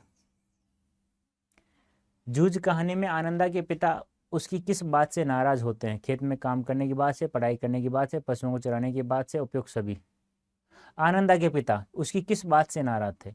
बताइए जल्दी से, तब तक मैं आपको बता देता हूँ कि सीयूटी में एक नया बैच हमने स्टार्ट किया। आप लोग प्रिपरेशन करना चाहते हैं सीयूटी की और प्रत्येक सब्जेक्ट में 100% प्राप्त करना चाहते हैं, तो उसके लिए हम लोगों ने एक बैच स्टार्ट किया है नया, उस जिससे आप लोग प्रत्येक सब्जेक्ट में 100% प्राप्त कर सकते हैं। ऐसे गूगल ओपन करना, आप यहाँ टाइप करना अड्डा 24/7 India largest learning platform, site पे चले जाना आप लोग। और उसके बाद में यहाँ पे ऑल कोर्सेज दिख रहा होगा, यहाँ सेलेक्ट करना है, फिर UG and PG entrance exam में जाना। फिर यहाँ पे देखो सीयूटी यूजी इंग्लिश मीडियम वाले बच्चों के लिए, ये सीयूटी यूजी हिंदी मीडियम वाले बच्चों के लिए, पीजी का एग्जाम दे रहे हैं तो पीजी के लिए इंग्लिश मीडियम से तो यहाँ चले जाना। फिर अपना सब्जेक्ट चूज करना, आर्ट्स है, साइंस है, कॉमर्स है, मान लो आर्ट्स है। ये डेल्टा बैच है जो 19 जनवरी से स्टार्ट हुआ है, यहाँ पर सेलेक्ट कर लेना, यहाँ से बाय नाउ करोगे। जैसे ही आप लोग यहाँ बाय नाउ करते हैं, यहाँ कूपन कोड यूज करना जो मैंने बताया था Y55, इस कूपन कोड जैसे प्रयोग करोगे, अप्लाई कर दोगे, तो देख लीजिए आप लोगों के सामने की बात है, 1020 रुपये का डिस्काउंट मिला है आप लोगों को। कब प्राप्त हुआ ये? जब आप लोगों ने इस कूपन कोड का प्रयोग किया है, तो 1020 रुपये का 70% डिस्काउंट हुआ। अब यदि आप इसे और भी सस्ता करना चाहते हैं तो हमारा ऐप है अड्डा 24/7, इसे आप लोग प्ले स्टोर से डाउनलोड करें, ठीक है। और प्ले स्टोर जैसे डाउनलोड करोगे, इसी कूपन कोड का प्रयोग करोगे तो 17 की जगह 18% ऑफ मिल जाएगा, ठीक है। और फिर भी किसी को दिक्कत आती है तो आप मुझे मेल भी कर सकते हैं, ठीक है। तो बताइए पढ़ाई करने की बात से, नेक्स्ट है, लेखक को न चाहते हुए भी खेती का काम क्यों करना पड़ता था? जूझ कहानी के आधार पर सही विकल्प चुनिए। लेखक को न चाहते हुए खेती का काम क्यों करना पड़ता था?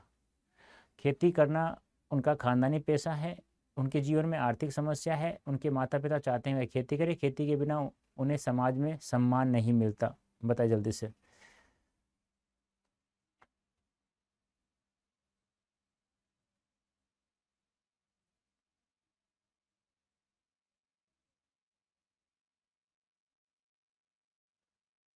नहीं, खानदान पेशा नहीं, उनके जीवन में आर्थिक समस्या के कारण। ध्यान रखना हमेशा कुछ चीज़ें और महत्वपूर्ण है, जैसे कि पिता जिस दिन दत्ताजी राव के घर पर माता और बच्चा गया था, लेखक गए थे, उसके जैसे घर पे आते हैं तो पिता कितने घंटे बाद आते हैं? घंटे भर, 1 घंटे लगभग। और आधा घंटे बाद कौन चला जाता है? लेखक चला जाता है दत्ताजी राव के बाद। और दत्ताजी किसका इंतजार कर रहे होते हैं? उसी लड़के का इंतजार।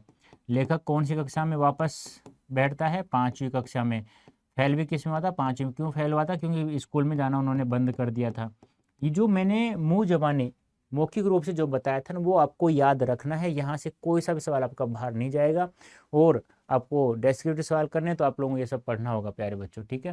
तो ये था आज का चैप्टर था, उम्मीद करता हूँ समझ में आ गया होगा। और सीयूईटी की तैयारी कर रहे हैं तो आप इस कूपन कोड का प्रयोग करके डेल्टा बैच में हमारे साथ जुड़ सकते हैं।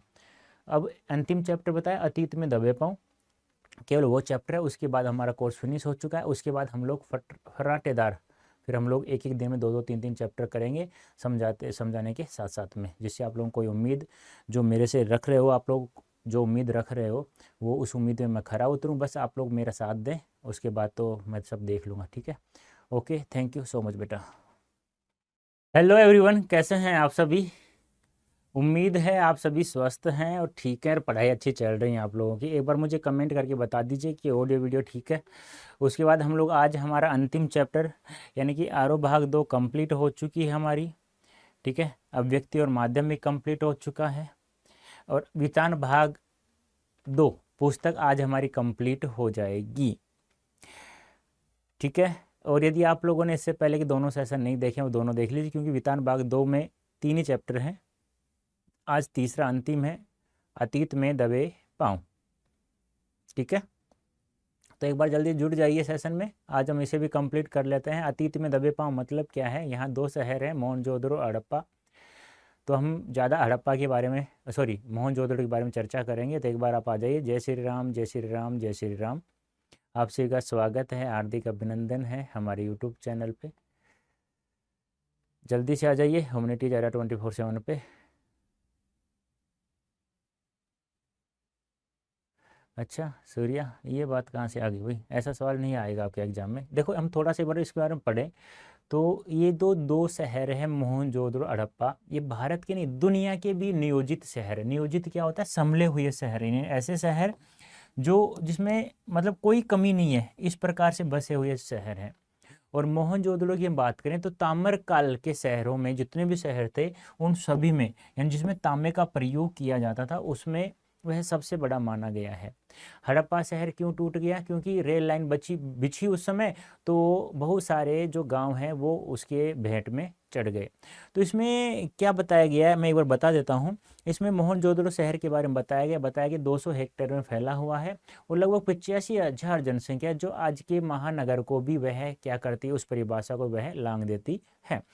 और यह 5,000 वर्ष पहले की बात है, वर्ष पूर्व की पहले की बात है।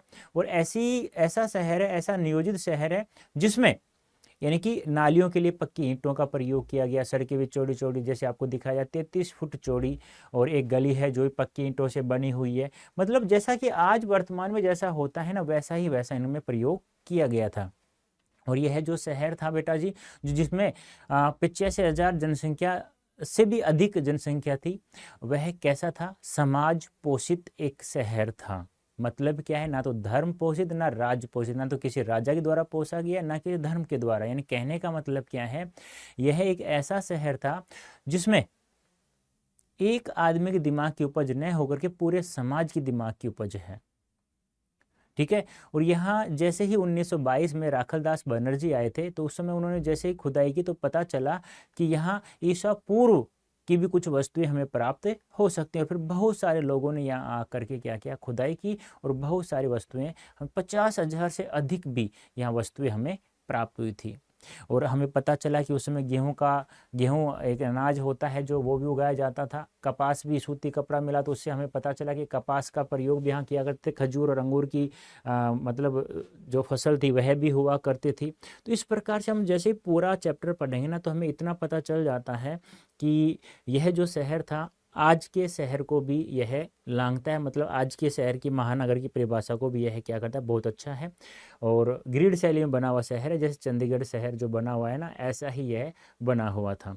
हाँ, अब टूटा फूट गया उस समय जब यह चैप्टर लिखा गया था, उस समय वह टूट चुका था। और उसमें ऐसा लगता था कि आप किसी भी शहर को ऊंचे स्थान पर, कुछ ऊंचे स्थान बने हुए शहर थे, कुछ नीचे स्थान पर थे, तो किसी को नाम काशीनाथ दीक्षित के नाम पर, डी के हल्का के नाम पर कोई नाम दे दिया गया, किसी को किसी नाम पर। लेकिन उस समय एक चीज़ हमें पता चलती है कि कहने का मतलब क्या है कि उस समय ये जो नियोजित शहर था, ये जो समाज पोषित शहर था, ये इससे हमें एक बात पता चल जाती है, बिल्कुल शांतिपूर्ण व्यवहार वाले वहाँ लोग, इंसान रहते थे, यानी कि एक दूसरे का कोई भी शोषण वहाँ बिल्कुल भी नहीं करता था। तो इस प्रकार एक बार इस चैप्टर को आप लोग जैसे ही पढ़ेंगे तो आप लोगों को समझ में आ जाएगा कि इसमें क्या लिखा है, क्या नहीं लिखा। ये एक मोहनजोदड़ो बौद्ध स्तूप है, जो जिसे भारत का लैंडस्केप भी, सबसे पुराना लैंडस्केप भी कहा जाता है। ठीक है, हाँ। और जैसे ही लेखक इस शहर को देखता है तो राजस्थान शहर की उसे याद आती है और अपनी कुलधारा की भी उसे याद आ जाती है। और बताया मैंने, यह ग्रिड प्लान है, इसे ग्रिड शैली में भी बसा हुआ है। ठीक है, ये आपको ध्यान में रखना है। बताया था अभी चंडीगढ़ यानी कि ग्रिड शैली में बना हुआ है, इस्लामाबाद और ये जो बना हुआ है। और यहाँ पे सिंधु नदी है, इस मोहनजोदड़ो शहर से लगभग यानी कि 5 किलोमीटर दूर ही नदी बहती है। सिंधु घाटी सभ्यता है, सिंधु नदी सभ्यता, ये आपको ध्यान में रखना है। यह एक प्रसिद्ध कुंड है जिसमें बताया गया है कि 7 फीट गहराई है। ये सब इसमें आप लोग एक एक चीज़ को पढ़ेंगे ना तो आपको पता चल जाएगा कि 25 फुट चौड़ा है, 40 फुट लंबा है, 7 फीट गहरा है, ये सब आप लोगों को पता चल जाएगा।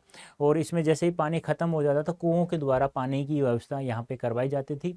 और नालियों द्वारा जो खराब पानी निकाला वो भी कच्ची ईंटों की नहीं, पक्की ईंटों की बनी हुई थी। और महाकुंड में जो परिक्रमा लगाते थे वो भी बहुत अच्छे से, यानी कि एक सफाई के द्वारा, यानी साफ सफाई बिल्कुल अच्छी हुआ करती थी उस समय। इसलिए इसे कहा गया है कि भारत का नहीं, पूरी दुनिया का एक सुनियोजित शहर माने जाते हैं दोनों, हड़प्पा और मोहनजोदड़ो।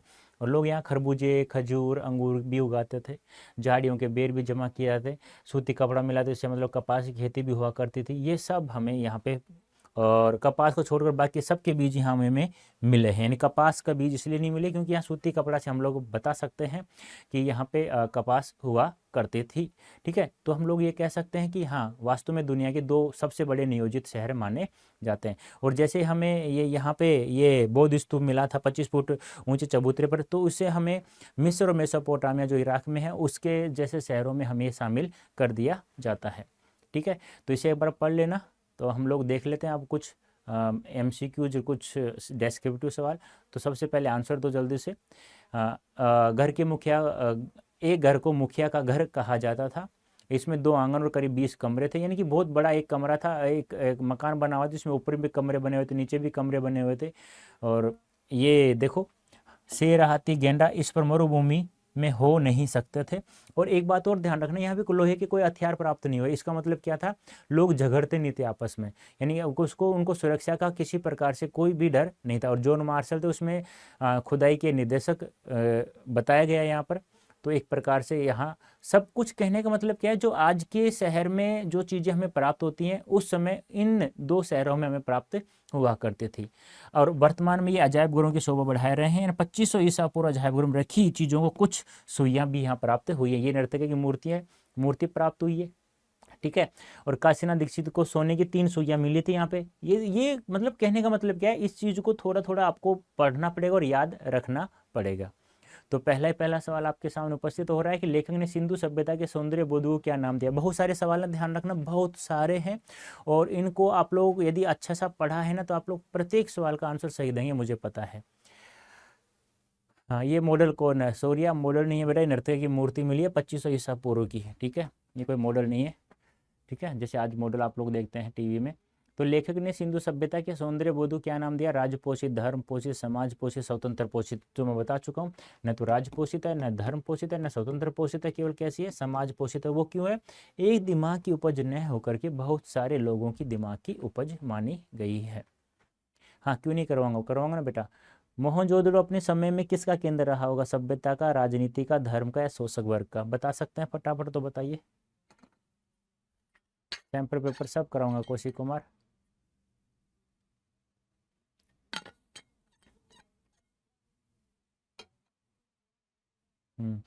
तो मोहनजोदड़ो अपने समय का किसका केंद्र रहा था? सभ्यता का केंद्र रहा था।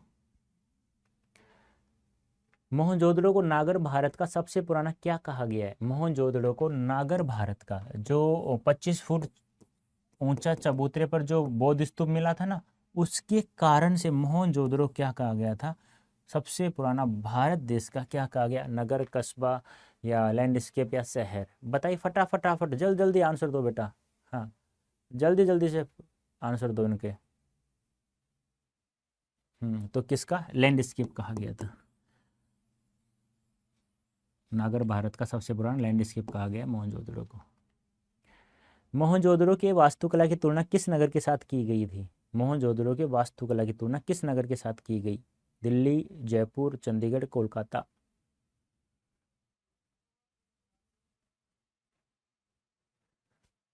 बताइए किस शहर की तुलना की गई थी?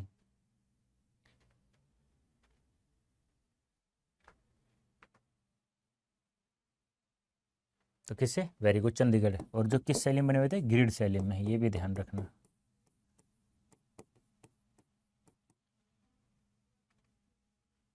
नेक्स्ट है, दाढ़ी वाली मूर्ति का नाम क्या था? जो दाढ़ी वाली मूर्ति मिली थी उस मूर्ति का नाम क्या था? गणेश नरेश, धर्म नरेश, याजक नरेश, आरम नरेश? देखो, नरेश नरेश नरेश नरेश। अब कौन सा नरेश है वो आपको बताना है। हाँ, कौन सा नरेश है वो आपको बताना है। तो याजक नरेश, याद रखना, ये अच्छा सवाल बनता है यहाँ पे। नेक्स्ट, डी के हल्का किसके नाम पर रखा गया? डी के हल्का, डी के हल्का किसके नाम पर रखा गया? दया किशननाथ, दीक्षित काशीनाथ, गणेश काशीनाथ, दीक्षित किशननाथ? बताइए, काशीनाथ या किशननाथ? और कौन सा किशननाथ है, कौन सा काशीनाथ? दीक्षित या गणेश या दया?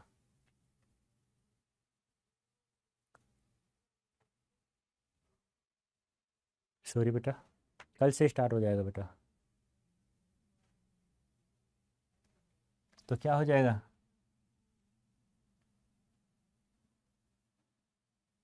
तो क्या नाम था? दीक्षित, दीक्षित किशन काशीनाथ, दीक्षित काशीनाथ। कुंड के पानी के प्रबंध के लिए क्या व्यवस्था थी? यानी कुंड में पानी भरने के लिए क्या व्यवस्था रखी गई थी? नहर, तालाब, कुआं, नदी? नहर, तालाब, कुआं या मंदिर?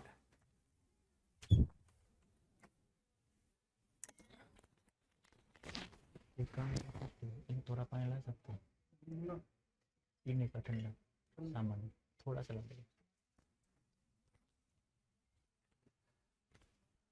बताइए जल्दी से, क्या होगा राइट आंसर? वेरी गुड, कुआं। वेरी गुड, कुओं का प्रयोग किया जाता था। चबूतरे पर कमरे बने हुए थे मजदूरों के, किसानों के, भिक्षुओं के या शिक्षकों के? या चबूतरे पर जो कमरे बने हुए थे वो किसके बने हुए थे? मजदूरों के, किसानों के, भिक्षुओं के या शिक्षकों के? बताइए जल्दी से भाई। सेशन को शेयर करो यार, क्या बात है, लाइक भी नहीं किया आप लोगों ने अभी तक, सेशन को शेयर भी नहीं किया, क्या बात है? बता सकते हो मुझे? जल्दी से बताइए। सी, वेरी गुड, भिक्षुकों के। शाबाश बेटा, शाबाश, थैंक यू सो मच, बहुत अच्छा आंसर है आपका, सही भी आंसर है।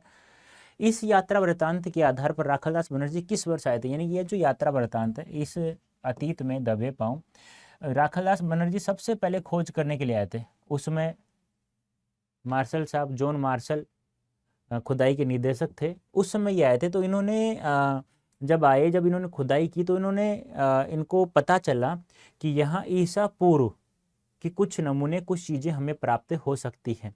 ठीक है, तो कब आए थे, किस वर्ष आए थे? वेरी गुड, 1922, वेरी गुड, 1922 ईस्वी में ये आए थे।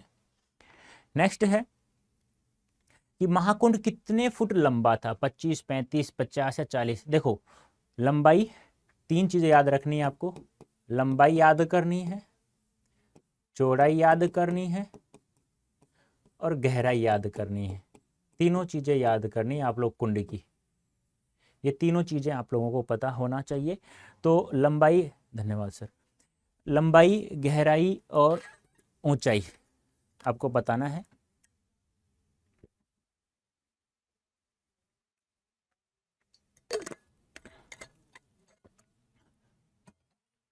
तो 40 फुट लंबा या 25 फुट? तो कितने फुट लंबा था? 40 फुट था, 25 फुट नहीं था बेटा, 40 फुट लंबा था। दे लो, गलती कर दी ना, लंबाई, चौड़ाई और गहराई, ये याद होना चाहिए आप लोगों को। राखलदास, राखाल नहीं, राखलदास बनर्जी थे, शिक्षक थे, पुरातत्ववेत्ता थे, व्यापारी थे या दुकानदार थे?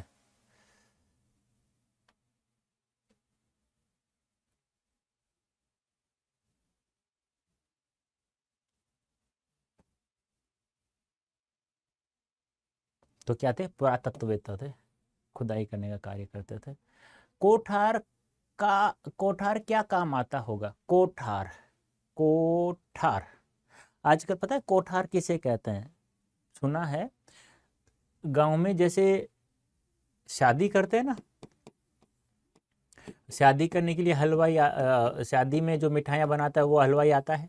हलवाई जो भी मिठाइयाँ, जो भी सामान बनाता है, सामान जैसे मिठाई वगैरह सब को, लड्डू वगैरह बर्फी जो बनाता है, जिस कमरे में रखा जाता है उस कमरे को कहा जाता है कोठार। लेकिन यहाँ कोठार का प्रयोग क्यों किया जाता है? सुरक्षा के लिए, धन जमा करने के लिए, अनाज जमा करने के लिए, पानी इकट्ठा करने के लिए। तो यहाँ कोठार कहा जाता है जो अनाज, जहाँ जहाँ गेहूं के हमें बीज प्राप्त हुए थे, तो अनाज जमा करने के लिए कोठार शब्द का प्रयोग किया गया था, कोठारों का प्रयोग किया गया था। दक्षिण में टूटे फूटे घरों का जमघट किसकी बस्ती मानेगी? दक्षिण में टूटे फूटे घरों का जमघट जो हमें दिखाई देता है वो किसकी बस्ती मानेगी? अमीरों की, भिक्षुओं की, कामगारों की या शिक्षकों की? तो दक्षिण में जो टूटे फूटे जमघट थे वो बस्ती किसकी थी? बताइए जल्दी से फटाफट। तो किसकी थी? भिक्षुकों की। किसकी थी बेटा? भिक्षुकों की थी। ठीक है, नेक्स्ट। अरे वाह, कामगारों की थी भाई, भिक्षुक नहीं थी, कामगारों। आप सही बता रहे हो, मेरा ही गलत, मैं ही थोड़ा सा चूक गया। चलो कोई नहीं, कहते हैं ना कि कितनी बार पढ़ लो लेकिन कुछ सवाल तो गलत होने हैं, तो होने ही, एक सवाल गलत है। चलो कोई नहीं। मोहनजोदड़ो की गलियों या घरों को देखकर लेखक को किस प्रदेश का ख्याल आया? जैसे मोहनजोदड़ो को, लेखक ने मोहनजोदड़ो गलियों और घरों को देखा। अरे लेखक का नाम तो बताओ मुझे, इस चैप्टर के लेखक का नाम कौन है? बताइए जल्दी से, जल्दी से नाम बताइए, क्या होगा? लेखक का नाम क्या था? तो किसकी? राजस्थान शहर की, राजस्थान राज्य की याद आती है। मोहनजोदड़ो घरों में टहलते हुए लेखक को किस गांव की याद आई? यानी कि जैसे मोहनजोदड़ो घरों में टहलते हुए लेखक को किस गांव की याद आई? अब देखो वो तो राज्य था, किस शहर को देख किस प्रदेश की याद आई? तो राजस्थान। अब लेखक कह रहा है किस गांव की याद आई?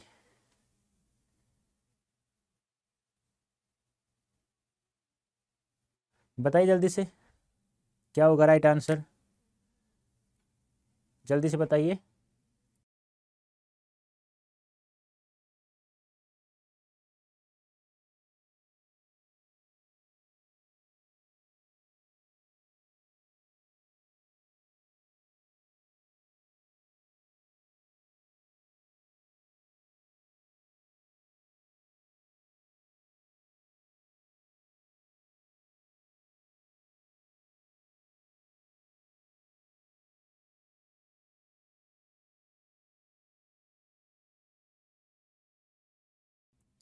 हाँ बेटा जी, बताइए इसका आंसर क्या होगा? बताइए जल्दी से। देखो क्या कहा जा रहा है कि मोहनजोदड़ो घरों में टहलते हुए लेखक को किस गांव की याद आई थी? तो अपनी कुलधरा की याद आई थी। कहने का मतलब क्या है, जब लेखक मोहनजोदड़ो शहर घूमने गया था तो राजस्थान राज्य की तो उसे याद आई, साथ में अपनी कुलधरा की भी उसे याद आई थी। नेक्स्ट है खुदाई से प्राप्त गेहूं का रंग कैसा था, यानी मोहनजोदड़ो से जो गेहूं प्राप्त हुआ, मोहनजोदड़ो से जो गेहूं प्राप्त हुआ वो कुलधरा की याद आई।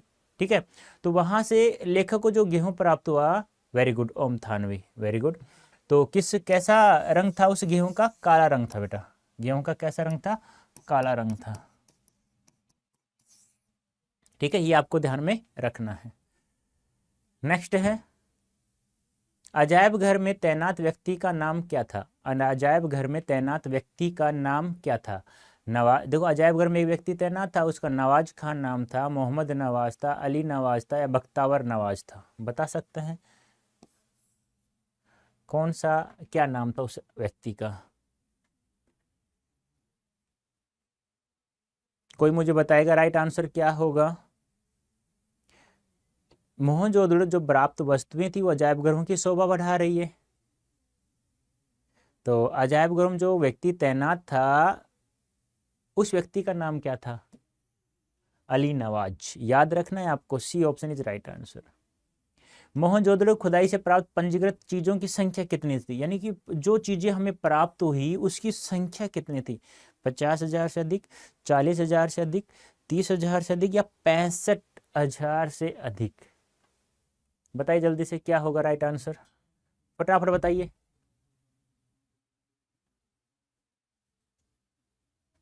हाँ फटाफट बताइए क्या होगा right answer.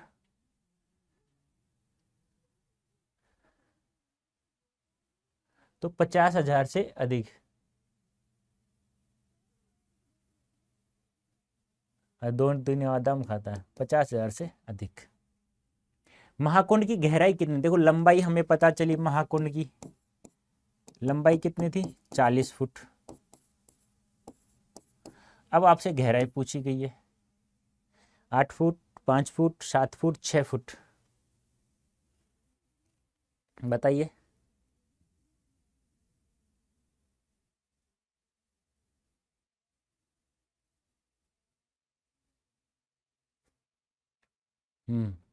Very good, 7 foot. तो 7 फुट गहराई, 40 फुट लंबाई। अब चौड़ाई बतानी है। महाकुंड के 3 तरफ किसके कक्ष बने हुए थे, यानी महाकुंड जो था उसके 3 तरफ, 3 तरफ, 4 तरफ नहीं, 2 तरफ नहीं, 3 तरफ किसके कुंड बने हुए थे, साधुओं, शिक्षकों, कामगारों, बताइए जल्दी से। महाकुंड के 3 तरफ किसके कक्ष बने हुए थे।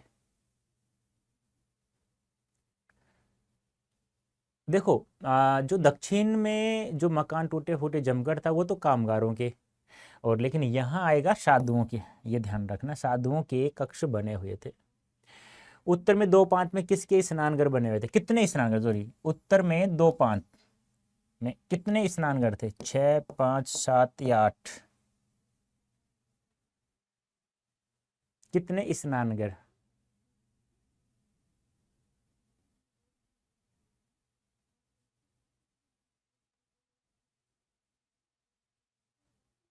कितने, 7 कर दूं, 7, 8 थे बेटा, 7 नहीं थे। कितने स्नानघर थे, 7 नहीं थे, 8 थे बेटा। अरे वाह, आपको याद है दहिया जी, वेरी गुड, शाबाश। लेखक के अनुसार मोहनजोदड़ो की आबादी लगभग कितनी थी, आबादी, जनसंख्या, मतलब इसका मतलब आपने पढ़ रखा है ना, वेरी गुड, शाबाश। 7 नहीं सर, 8 थे सर, 50,000 थी जनसंख्या, पंजीकृत संख्या, वस्तुओं की संख्या जो प्राप्त हुए थे। राखलदास बरेसी 1922 में आए थे गुरुजी, ठीक है, हाँ ये आपको याद करना है। DKL का दीक्षित काशीनाथ के नाम से आया था बेटा जी, वेरी गुड। तो 85,000, आज वर्तमान में जिसे हम लोग महानगर कहते हैं ना, उस महानगर की जो परिभाषा है उसको भी पार कर जाता ये मोहनजोदड़ो। मोहनजोदड़ो का नगर कितने हजार वर्ष पूर्व का है, 1500 वर्ष पूर्व, 2000, 3000 या 5000 वर्ष पूर्व, बता सकते हैं सही राइट आंसर क्या होगा।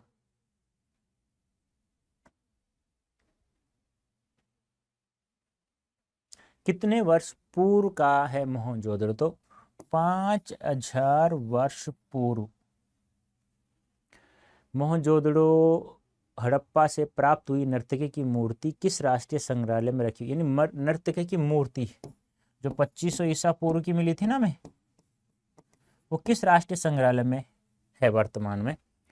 इलाहाबाद, कोलकाता, दिल्ली, मुंबई, किस राष्ट्रीय संग्रहालय? क्यों थक गए क्या सूर्या? थक गए तो आप जा सकते हैं बेटा, चैप्टर बहुत बड़ा है भाई, मैंने कहा ना बहुत सारे सवाल हैं। थक गए तो बेटा आप जा सकते हैं दिल्ली संग्रहालय में। महाकुंड की चौड़ाई देखो, महाकुंड की लंबाई हमें याद हुई 40 फुट, और गहराई हमें याद हुई 8 फुट या 7 फुट, 7 फुट सॉरी। और अब चौड़ाई बताओ।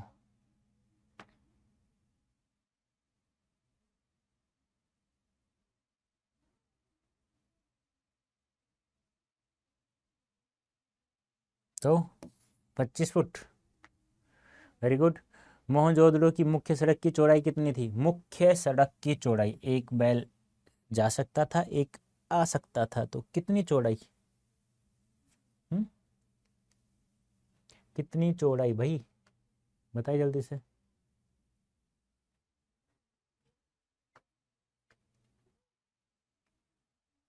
33 फीट, याद रखना 33। मोहनजोदड़ो से सिंधु नदी कितने किलोमीटर की दूरी पर बहती है? यानी सिंधु नदी कितने किलोमीटर की दूरी पर बहती है? 3 किलोमीटर, 5 किलोमीटर, 8 किलोमीटर, 6 किलोमीटर? कितनों किलोमीटर की दूरी पर बहती है, बताइए जल्दी से।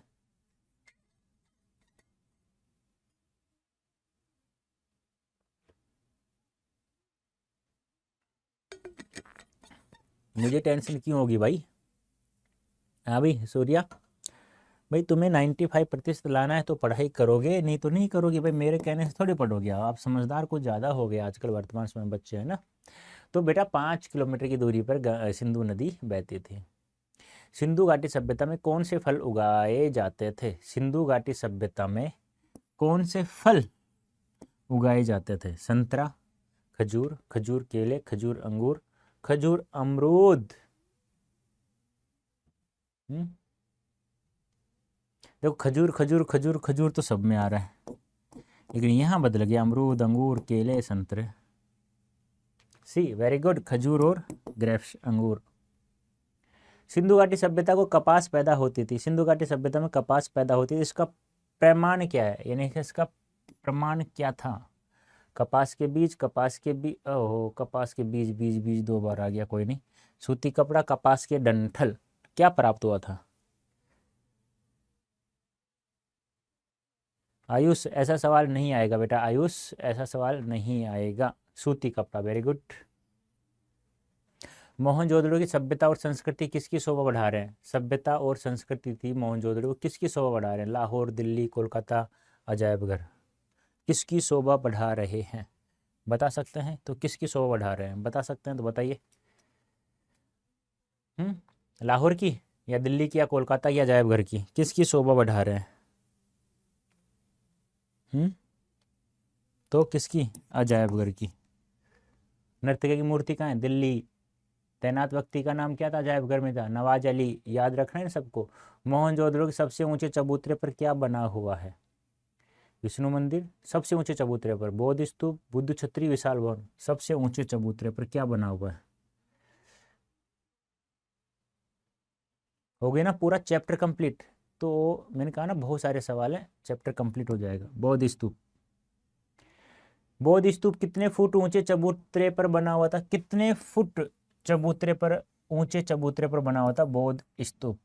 25, 35, 32 या 30? बताइए जल्दी से।